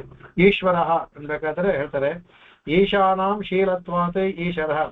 ಅದಕ್ಕೆ ಈಶನ ಶೀಲತ್ವಾತ್ ಅಂತ ಹೇಳ್ತಾರೆ. ಕಡೆಗೆ ಅವನು ಎಲ್ಲವೂ ತನ್ನ ಶೀಲದಿಂದ ಈಶ್ವರ ಭಗವಂತ ಈಶ ತನ್ನ ಒಂದು ಗುಣದಿಂದ, ಶೀಲ ಅಂದ್ರೆ ಅವನ ಗುಣಗಳಿಂದ ಎಲ್ಲರನ್ನೂ ಅವನು ನಡೆಸ್ತಾನೆ. ಎಲ್ರಿಗೂ ಪ್ರಭು ಹಿಂದೆ ಒಂದಕ್ಕೊಂದು ಲಿಂಕ್ ಆಗತ್ತೆ, ಪ್ರಭು ಪ್ರಭವ ಅಂತ ಬರ್ತಲ್ಲ, ಅದಕ್ಕೆ ಅದರಿಂದ ಅವನು ಈಶ್ವರ, ಎಲ್ಲರನ್ನೂ ಸಹ ಮಾಡ್ತಾನೆ. ಈಶೋಭ್ಯೋ ವರಹ ಇದು ಈಶ್ವರ. ಅದಕ್ಕೆ ಈಶೇಭ್ಯೋ ವರಹ ಅಂತಂದ್ರೆ ಒಂದು ಎಲ್ಲಕ್ಕೂ ಸಹ ಅವನು ವರನಾಗಿದ್ದಾನೆ, ಎಲ್ಲರನ್ನೂ ವರಿಸ್ತಾನಲ್ಲ ಅವನು, ಅದರಿಂದ ಕೂಡ ಅವನು ಈಶ್ವರ. ಕಡೆಗೆ ಅದಕ್ಕೆ ಹೇಳ್ತಾರೆ ಈಶಾಭ್ಯ ಅಂದ್ರೆ ಅದಕ್ಕೆ ಬ್ರಹ್ಮರುದ್ರ ಶ್ರೀಶೇಷಾದಿಭ್ಯ ಯಥೋ ಭವಾನೆ ವರೋತ ಈಶ್ವರಾಖ್ಯಾತೆ ಮುಖ್ಯ ನಾಣ್ಯಸ್ಯ ಕಸ್ಯಚಿತ್ ಅಂತ ಬ್ರಹ್ಮ ಭಗವತ ಪುರಾಣ ಅಂತ ಹೇಳ್ತಾರೆ. ಅವನು ಈಶೇಬ್ ಯಾರಿಗೆ ಬ್ರಹ್ಮರುದ್ರ ಶ್ರೀ ಅಂತ ತಾಯಿ, ಶೇಷ ಆದಿಭ್ಯ ಅಲ್ಲಿಂದ ಆದಿ ಅನ್ಬೇಕಂದ್ರೆ ಎಲ್ಲರೂ ತಗೋಬಹುದು, ಬೇರೆ ಎಲ್ಲರೂ ತಗೊಳ್ತಾರೆ ಅದರಲ್ಲಿ. ಯಥೋ ಭವಾನೆ ಕಡೆಗೆ ವರೋತ ಈಶ್ವರಸ್ಯ, ಎಲ್ಲರನ್ನೂ ವರ ಅಂದ್ರೆ ಅವನ ವರಿಸಿದಾನೆ, ಎಲ್ಲರೂ ತನ್ನ ತಗೊಂಡಿದ್ದಾನೆ. ಅದಕ್ಕೆ ತೇ ಮುಖ್ಯ ನಾಣ್ಯಸ್ಯ ಕಶ್ಚಿತ್, ಇನ್ಯಾರಿಗೂ ಇದಿಲ್ಲ, ಭಗವಂತನ ಬಿಟ್ಟು ಇನ್ಯಾರಿಗೂ ಇವ್ರನ್ನ ವರಣ ಮಾಡೋದು ಅಂದ್ರೆ ವರ ಮದುವೆ ಆಗ್ತೀವಲ್ಲ, ಸೇರೋದು, ಅದು ಎಲ್ಲರನ್ನೂ ತನ್ನ ಹಿಡಿದಲ್ಲಿ ಇಟ್ಕೊಂಡು ಮಾಡ್ತಾನೆ. ಅದಕ್ಕೆ ಈಶ್ವರ, ವರ ಅಂದ್ರೆ ವರಿಸೋದು, ಈಶ ಎಲ್ಲರನ್ನೂ ವರಿಸಿ ಅವರಿಗೆ ಒಡೆಯನಾಗಿರೋಂಥ ಈಶ್ವರ ಪದ ಬಂತು ಅಂತ ಹೇಳ್ತಾರೆ ಇಲ್ಲ ಅವರಿಗೆ. ಬ್ರಹ್ಮ ಭಗವತ ಪುರಾಣವನ್ನ ತಗೊಡಾಗೋದಕ್ಕೆ. ಆಮೇಲೆ ಪ್ರಕೃತಿ ಸ್ವಾಮುದಿಷ್ಟಾಯ ಸಂಭವಾಮಿ ಆತ್ಮಮಾಯ ಅಂತ ಹೇಳ್ತಾರಲ್ಲ, ಅದನ್ನೂ ಸಹ ಭಗವಂತ ಈಶ್ವರೋಪಿ ಸನ್ ಅಂತ ಬರುತ್ತೆ. ಭೂತಾನಾಂ ಈಶ್ವರೋಪಿ ಸನ್ ಅಂತ ಹೇಳ್ತಾನೆ. ನಾನು ಈಶ್ವರನಾಗಿದ್ರೂ ಸಹ ನನಗೆ ಬರೋ ಅವಶ್ಯಕತೆ ಇಲ್ಲ, ಆದ್ರೂ ಬರ್ತೀನಿ ಅರ್ಥದಲ್ಲಿ ಹೇಳ್ತಾರೆ ಭಗವಂತ ಅಲ್ಲಿ. ಆಮೇಲೆ ಕಡೆಗೆ ಸಮರ್ಥ ಈಶ ಯುಕ್ತ ತದ್ವರತ್ವಾತೆ ತ್ವಮೀಶ್ವರ ಅಂತ. ಅವನು ಈಶ ಅನ್ಬೇಕಾದ್ರೆ ಯಾರಿಗೆ ಅವನು ಸಾಮರ್ಥ್ಯ ಒಂದು ಇರ್ಬೇಕಲ್ಲ. ನಾನು ಸುಮ್ಮನೆ ನಾಯಕ ಅಂತ ಹೇಳ್ಕೊಳ್ಳೋ ಸಾಧ್ಯವಿಲ್ಲ, ಒಂದು ಸಾಮರ್ಥ್ಯ ಇರ್ಬೇಕಲ್ಲ ಅವನಿಗೆ. ಅದಕ್ಕೆ ಸಮರ್ಥ ಈಶ ಇತ್ಯುಕ್ತ, ಅವನು ಸಮರ್ಥನಾದ ಈಶ, ಅದರಿಂದ ಅವನಿಗೆ ತದ್ವರತ್ವಾತೆ ತ್ವಮೀಶ್ವರ, ಅದರಿಂದಲೇ ಅವನು ಎಲ್ಲವನ್ನೂ ವರಿಸಕ್ ಸಾಧ್ಯವಾಗುತ್ತೆ. ಹಾಗಾಗಿ ಈಶ್ವರ ಅಂದ್ರೆ ಒಂದು ಇವ ಶರಣಾಗತನಾದ್ರೆ ಶರಣಾಗತಿ ಕೊಡುವ ಅವನಿಗೆ ಶಕ್ತಿ ಇರ್ಬೇಕು ಅವನಿಗೆ, ಆಗ್ಲೇ ಅವನು ಶರಣ್ಯ ಅಂತ ಆಗ್ತಾನೆ. ಇಲ್ಲೇ ಶರಣ್ಯನಾಗಲ್ಲ. ಇವನಿಗೆ ತನ್ನನ್ನು ಕಾಪಾಡಕ್ಕಾಗದೆ ಇನ್ನೊಬ್ಬನ ಕಾಪಾಡಕ್ಕಾಗದೆ ಆಗ ಶರಣ್ಯನಾಗಲ್ಲ. ಆಗ ನಾವು ಭಗವಂತನ ನಾವು ಸಮುದ್ರ ರಾಜನಲ್ಲಿ ಮಾಡಿದ ಶರಣಾಗತಿ ನೋಡಿದ್ವಿ, ಅದು ವೈಫಲ್ಯವಾಗಿದ್ದು. ಅದೇ ತರ ಇಲ್ಲಿ ಇವನಿಗೆ ಈಶಾ ಆಗೋದಕ್ಕೆ ಒಂದು ಸಾಮರ್ಥ್ಯ, ಸುಮ್ಮನೆ ಈಶಾ ಅಂತ ಹೇಳ್ಕೊಳಕ್ಕಾಗಲ್ಲ, ಒಂದು ಸಾಮರ್ಥ್ಯ ಇರ್ಬೇಕಲ್ಲ. ಆ ಸಾಮರ್ಥ್ಯ ಭಗವಂತನಿಗಿದೆ. ಆ ಸಾಮರ್ಥ್ಯ ಇರೋದ್ರಿಂದ ತದ್ವರತ್ವಾತೆ ತ್ವಮೀಶ್ವರ, ಅದರಿಂದ ಎಲ್ಲರನ್ನೂ ಅವನು ವರ್ಣನೆ ಮಾಡೋದ್ರಿಂದ ಅವನು ಈಶ್ವರ, ಅವನಿಗೆ ಆ ಸಾಮರ್ಥ್ಯ ಇದೆ, ಅದರಿಂದಲೂ ಈಶ್ವರ ಅಂತ ಹೇಳ್ತಾರೆ ಕಡೆಗೆ. ಅದನ್ನ ಗೀತೆ ಹೇಳ್ತಾರೆ, ಈಶ್ವರ ಸರ್ವಭೂತಾನಾಂ ಹೃದ್ದೇಶರ್ಜುನ ತಿಷ್ಠತಿ ಭ್ರಾಮಯನ್ ಸರ್ವಭೂತಾನಿ ಯಂತ್ರರೂಢಾನಿ ಮಾಯೆಯ ಅಂತ ಭಗವಂತ 18ನೇ ಅಧ್ಯಾಯದಲ್ಲಿ ಹೇಳ್ತಾನಲ್ಲ, ಅದನ್ನ ಈ ಸರ್ವಭೂತಾನಾಂ ಅಹಂ ಈಶ್ವರ ಅಂತ ಹೇಳ್ತಾನೆ. ಎಲ್ಲ ಹೃದಯದಲ್ಲಿದ್ದು ಎಲ್ಲರನ್ನು ಬುಗುರಿ ತರ ತಿರುಗಿಸ್ತೀನಿ ಅನ್ಬಿಟ್ಟು ಅಂತ ಭಗವಂತ ಹೇಳ್ತಾನೆ. ಅದನ್ನೂ ಸಹ ಈಶ್ವರ ಅಂತ ಹೇಳ್ತಾರೆ ಕಡೆಗೆ. ಆಮೇಲೆ ದೇವಾದಿವದಪಿ ಅಂದ್ಬಿಟ್ಟು ಇದೊಂದು ಬ್ರಹ್ಮಸೂತ್ರ. ಅದಕ್ಕೆ ದೇವಾದಿವದಪಿ ಅವನು ಭಗವಂತ ಮನುಷ್ಯರಿಗಲ್ಲ, ಎಲ್ಲ ದೇವತೆಗಳಿಗೂ ಸಹ ಅವ್ರಿಗೂ ಸಹ ಈಶ್ವರ ಅದ್ರಲ್ಲಿ ಬರುತ್ತೆ ಅದಕ್ಕೆ. ಆಮೇಲೆ ಅದು ಕಡೆಗೆ ಅನೇಕ 1-2-3 ಸೂತ್ರಗಳು ತೋರಿಸ್ತಾರೆ, ಒಂದು ಸಾಕು ನಮ್ಗೆ ಅದಕ್ಕೆ. ಆಮೇಲೆ ಭಗವದ್ಗೀತೆದು ಹೇಳ್ತಾರೆ ಅದು, ಅವಾಗ ಅದು ಸಹ ಮುಕ್ತಾನಾಂ ಚ ಆಶ್ರಯ ವಿಷ್ಣು ಅಧಿಕಃ ಅಧಿಪತಿಸ್ತತ ತದ್ವಶಾತೆ ಸರ್ವೇ ಸರ್ವದೈವ ಸ ಈಶ್ವರ ಇತಿ ಪರಮಶ್ರುತಿ ಅಂದ್ಬಿಟ್ಟು ಅಂತ ಅದರಲ್ಲಿ ಇದನ್ನ ಕೊಟ್ ಮಾಡ್ತಾ ಇರ್ಬೇಕು. ಅಂದ್ರೆ ಮುಕ್ತಾನಾಂಶ ಆಶ್ರಯ, ಯಾತಿಗೆ ಈಶ್ವರ ಆಗ್ತಾರೆ ಹೇಳ್ತಾರೆ.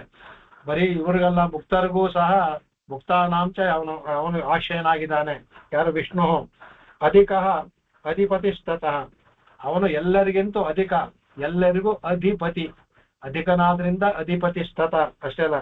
ತದ್ವಶಾತೆ ಸರ್ವೇ, ಅವನ ವಶದಲ್ಲೇ ಎಲ್ಲವೂ ಅವನಿದೆ. ತೇ ಸರ್ವೇ ಸರ್ವದೇವ, ಮನುಷ್ಯ ಮಾತ್ರ ಸರ್ವದೇವ, ಎಲ್ಲ ದೇವತೆಗಳಿಗೂ ಇದ್ದಾನೆ. ಅದರಿಂದ ಸಹ ಈಶ್ವರ ಇತಿ ಪರಮಶ್ರುತಿ, ಅದರಿಂದ ಶ್ರುತಿ ಅವನ್ನ ಈಶ್ವರ ಅಂತ ಕೊಂಡಾಡುತ್ತೆ. ಅವನಿಗೆ ಮುಕ್ತರಿಗೂ ನಿತ್ಯರಿಗೂ ಬದ್ಧರಿಗೂ ಎಲ್ಲರಿಗೂ ಸಹ ಅವನು ಈಶ್ವರನಾಗಿದ್ದಾನೆ ಅಂತ ಶ್ರುತಿ ಕೊಂಡಾಡುತ್ತೆ ಅಂದ್ಬಿಟ್ಟು ಅವ್ರು ಹೇಳ್ತಾರೆ ಅದಕ್ಕೆ ಈಶ್ವರ. ಅದಕ್ಕೆ ಅವಾಗ ಅದು ಸಾಕು. ಆಮೇಲೆ ಆದ್ಮೇಲೆ ಸ್ವಯಂಭೂಹು ಅಂತ ಹೇಳ್ತಾರೆ ಅದಕ್ಕೆ. ಇದು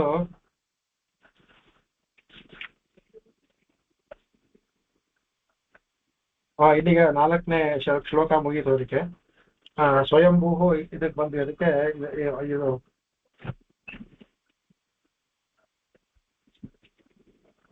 ಇದು ಈ ಸ್ವಯಂಭೂ ಅನ್ನೋದು ಸ್ವಲ್ಪ ಹೇಳಿದ್ವಿ ಅನ್ಸುತ್ತೆ ಇದ್ರಲ್ಲಿ, ಇಲ್ಲ ಹೇಳ್ಬೇಕು.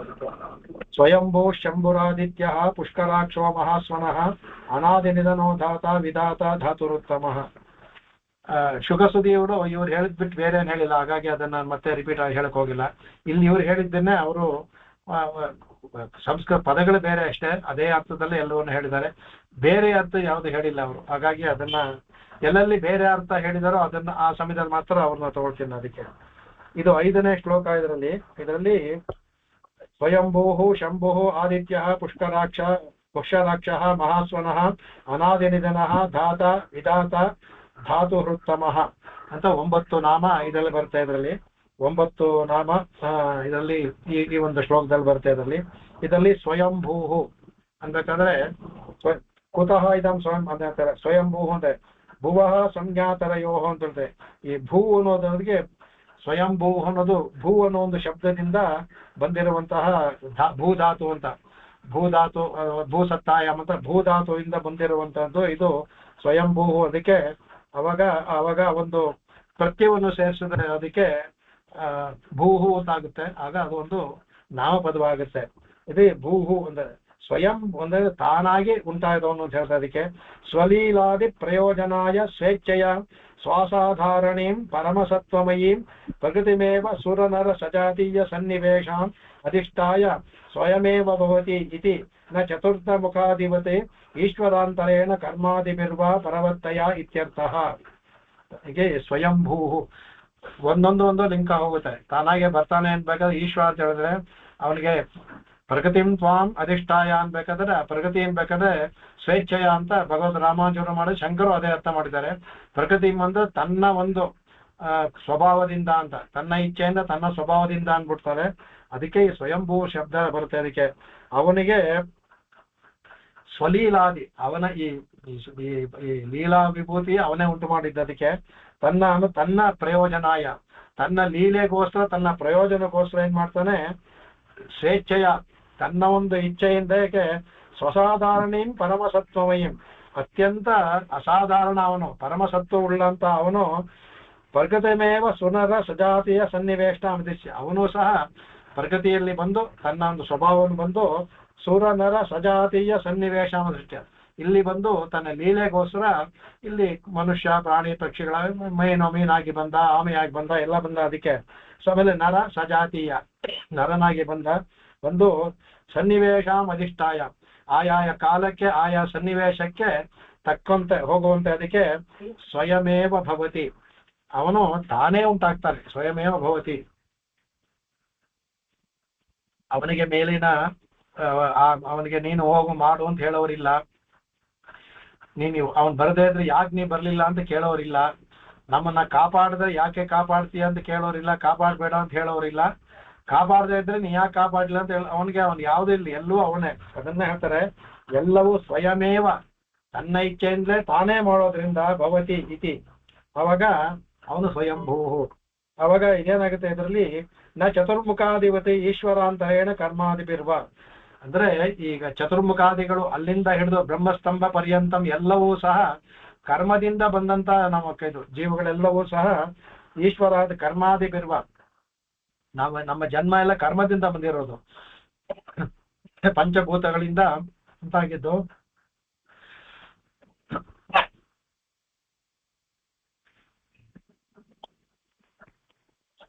ಕರ್ಮಾನುಗುಣವಾಗಿ ನಾವು ಪಡ್ಕೊಂಡಂತಹ ಜನ್ಮ.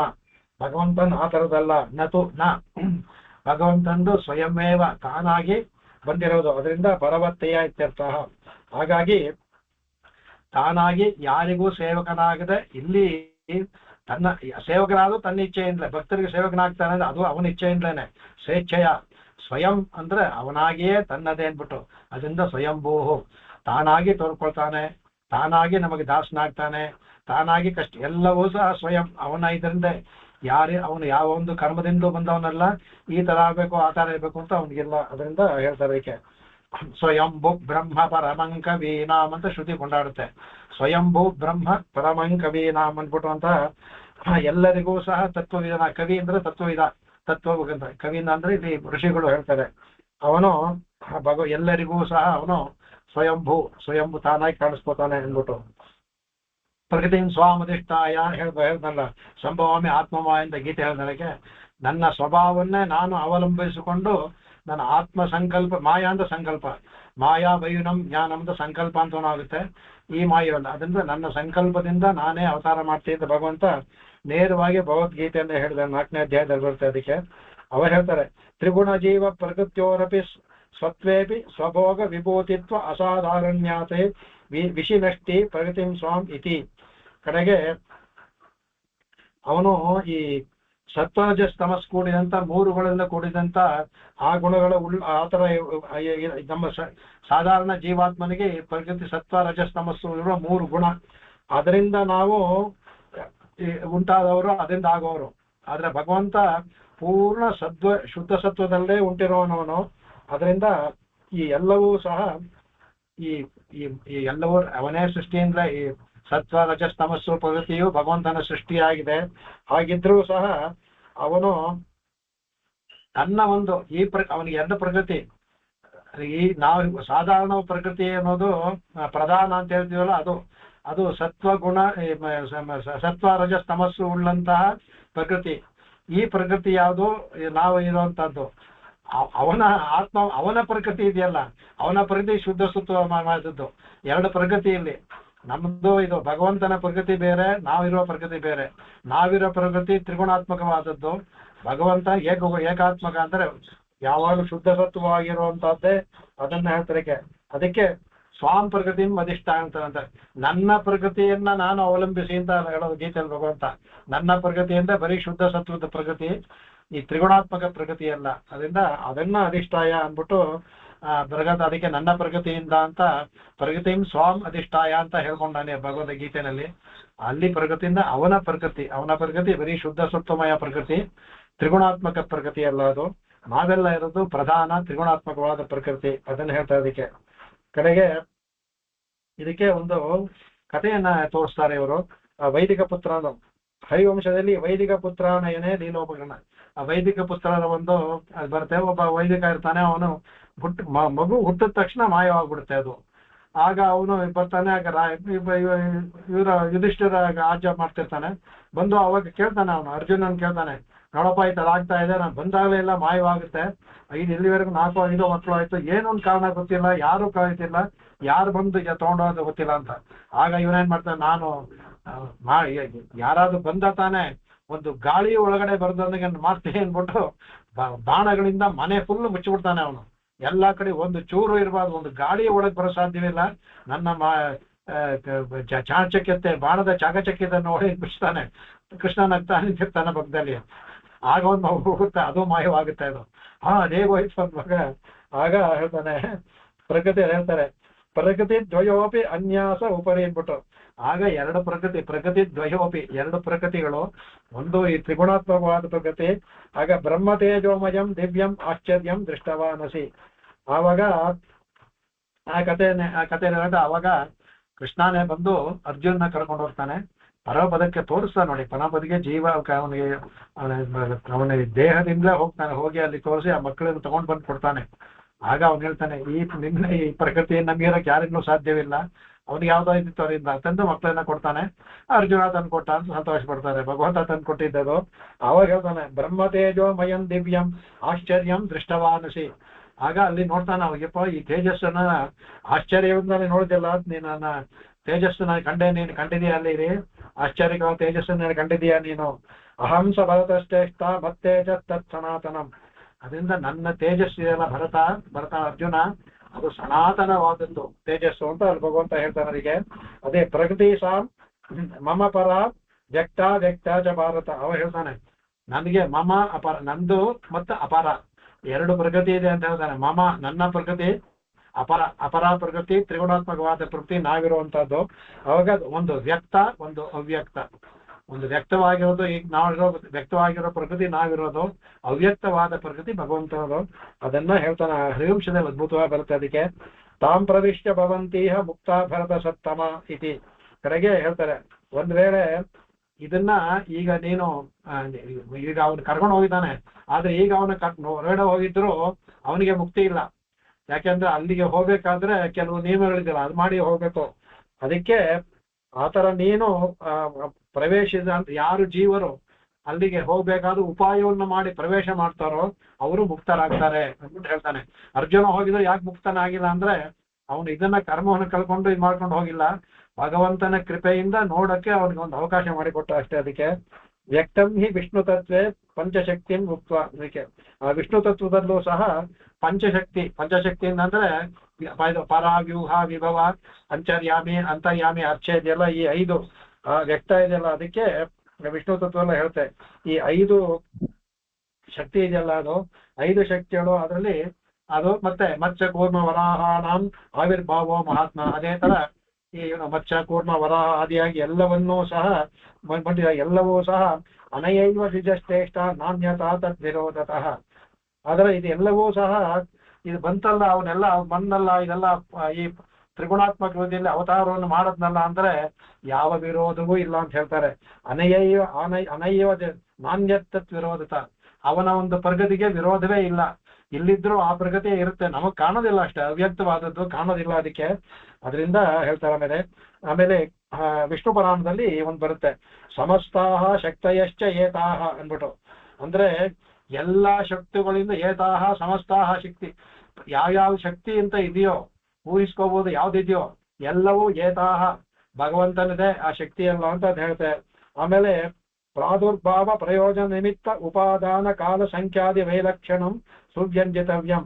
ಅದರಿಂದ ಅದರಲ್ಲಿ ಅವ್ರು ಹೇಳ್ತಾರೆ, ಅದರಲ್ಲಿ ವಿಷ್ಣು ಪುರಾಣದಲ್ಲಿ ಹೇಳ್ತಾರೆ, ಅವನ ಪ್ರಾದುರ್ಭಾವ, ಅವನ ಅವತಾರದ ಕಾಲ, ಅವತಾರದ ಕಾರಣ, ಎಷ್ಟು ಅವತಾರಗಳು ಮಾಡಿದ್ದು, ಎಲ್ಲವನ್ನೂ ಸಹ ಅವನ ವಿಶೇಷ ಲಕ್ಷ್ಯವನ್ನು ಅತ್ಯಂತ ಸ್ಪಷ್ಟವಾಗಿ ಪರಾಶರ ವಿಷ್ಣು ಪುರಾಣದಲ್ಲಿ ತೋರಿಸ್ಕೊಡ್ತಾರೆ ಅಂತ ಹೇಳ್ತಾರೆ. ಅದಕ್ಕೆ ಎಲ್ಲವೂ ಸಹ ತೋರಿಸ್ಕೊಟ್ಟಿದ್ದಾರೆ. ಅದರಲ್ಲಿ ಯಾವ ಕಾಲದಲ್ಲಿ ಬಂದ, ಯಾತಕ್ ಬಂದ, ಎಲ್ಲವನ್ನೂ ಸಹ ತೋರಿಸ್ಕೊಟ್ಟಿದ್ದಾರೆ. ಎಷ್ಟು ಸಂಖ್ಯೆ, ಎಷ್ಟು ಅವತಾರಗಳು ಮಾಡ್ದ, ಎಲ್ಲವನ್ನೂ ಅದರಲ್ಲಿ ತೋರಿಸ್ಕೊಟ್ಟಿದ್ದಾರೆ.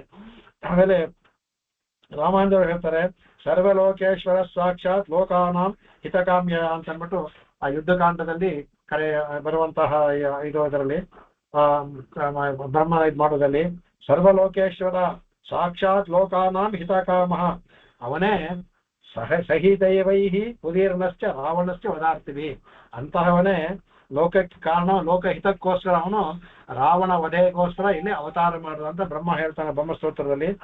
ಹೇಳ್ತಾನೆ ಅಮ್ಮ ಹೇಳ್ತಾನೆ, ಅರ್ಥಿತೋ ಮಾನುಷೇ ಲೋಕೆ ಜಜ್ಞೆ ವಿಷ್ಣು ಸನಾತನಃ.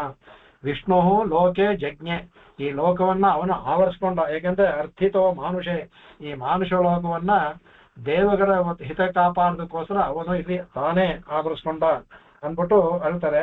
ಇದನ್ನ ಹೇಳ್ಬೇಕಾದ್ರೆ ಮೊದಲು ಬಾಲಕಾಂಡದಲ್ಲಿ ದೇವತೆಗಳೆಲ್ಲ ಪ್ರಾರ್ಥನೆ ಮಾಡ್ತಾರೆ. ಆ ಪ್ರಾರ್ಥನೆ ಮಾಡುವಾಗ ಬ್ರಹ್ಮನು ಹೇಳ್ತಾನೆ, ಇವರೆಲ್ಲ ಹೇಳ್ತಾರೆ ರಾವಣದಿಂದ ಉಪಟಳ ಜಾಸ್ತಿ ಆಗಿದೆ, ನೀವು ಬಂದು ನಮ್ಮನ್ನು ಕಾಪಾಡಬೇಕು ಅನ್ನಬೇಕಾದ್ರೆ ಆಗ ಅವ್ನು ಹೇಳ್ತಾನೆ, ಅವಾಗ ಇವನು ಯಾಗ ಮಾಡ್ತಾ ಇರ್ತಾನಲ್ಲ ದಶರಥ, ಅವನ ಪುತ್ರಕಾಮೇಷ್ಟಿ ಯಾಗ ಮಾಡ್ತಾ ಇರ್ತಾನೆ. ಅವಾಗ ಅರ್ಥಿತೋ ಮಾನುಷರೋಕೆ ಜಜ್ಞ, ಆಗ ಅವನು ಹೇಳ್ತಾನೆ, ನಾನು ದಶರಥನ ಮಗನ ಹುಡ್ತೀನಿ. ಅಂದ್ರೆ ದಶರಥನ ಮಗನ ಹುಟ್ಟೋದು ಅವನ ಒಂದು ತನ್ನ ಇದೆ ಜಜ್ಞೆ ಅಂತ ಹೇಳ್ತಾರೆ. ವಿಷ್ಣು ಜಜ್ಞೆ, ವಿಷ್ಣು ನಿರ್ಧಾರ ಮಾಡ್ದ ನಾನು ದಶರಥನ ಮಗನಾಗಿ ಹುಟ್ತೀನಿ ಅಂತ. ಅದರಿಂದ ದಶರಥ ಅವನಿಂದಾಗಿ ಬಂದಿದ್ದಿಲ್ಲ, ಅವನ ಹೊಟ್ಟೆಯಲ್ಲಿ ಹುಟ್ಟಬೇಕು ಅಂತ ಅವನು ತೀರ್ಮಾನ ಮಾಡ್ದ ಭಗವಂತ. ವಿಷ್ಣು ಸನಾತನ ಜಜ್ಞೆ ಅವನು ಮಾಡ್ದ. ಅದರಿಂದ ಎಲ್ಲವೂ ಸಹ ಸ್ವಯಂಭೂ ಅನ್ನೋದು ಅವನ ನಿರ್ಧಾರವೇ ಅವನಿಂದಾನೇ ಆಗಿತ್ತವರ ಯಾವ್ದು ಕಾರಣಗಳು ರೀತಿ ತಪಸ್ ಮಾಡಿದ್ರು ಅದರಿಂದ ಹುಟ್ಟದಲ್ಲ, ಅವನೇ ಅವರ ವರ ಕೊಟ್ಟದ ಮೂಲಕ ಅವರ ಗರ್ಭದಲ್ಲಿ ಬಂದ, ದೇವಕಿ ಗರ್ಭದಲ್ಲಿ ಬಂದ, ಎಲ್ಲವನ್ನು ತೋರ್ಕೊಂಡ ಅವನು ಅಂದ್ಬಿಟ್ಟು ಅಂತ ಅದಕ್ಕೆ ಹೇಳ್ತಾರೆ. ಅದಕ್ಕೆ ಹೇಳ್ತಾರೆ ಸಯೇಷ ಸ್ವಯಂ ಉದ್ಭವವು ಇತ್ಯಾದು ಅಂತ. ಅವನಿಗೆ ಏಷ ಸ್ವಯಂ ಉದ್ಭವವು, ಸ್ವಯಂ ಅವನೇ ತಾನಾಗಿ ಉದ್ಭವವು ಉಂಟಾದ, ಮೇಲೆ ಬಂದ ಅಂದ್ಬಿಟ್ಟು ಅಂತ. ನಿರುಕ್ತಿಲಿ ಅದು ಹೇಳ್ತಾರೆ, ಭವತಿ ಸ್ವೇಚ್ಛೆಯ ಯೋ ಅಸೌ ಸ್ವಯಂಭೂಹು ಪರಿಕೀರ್ತಿತ.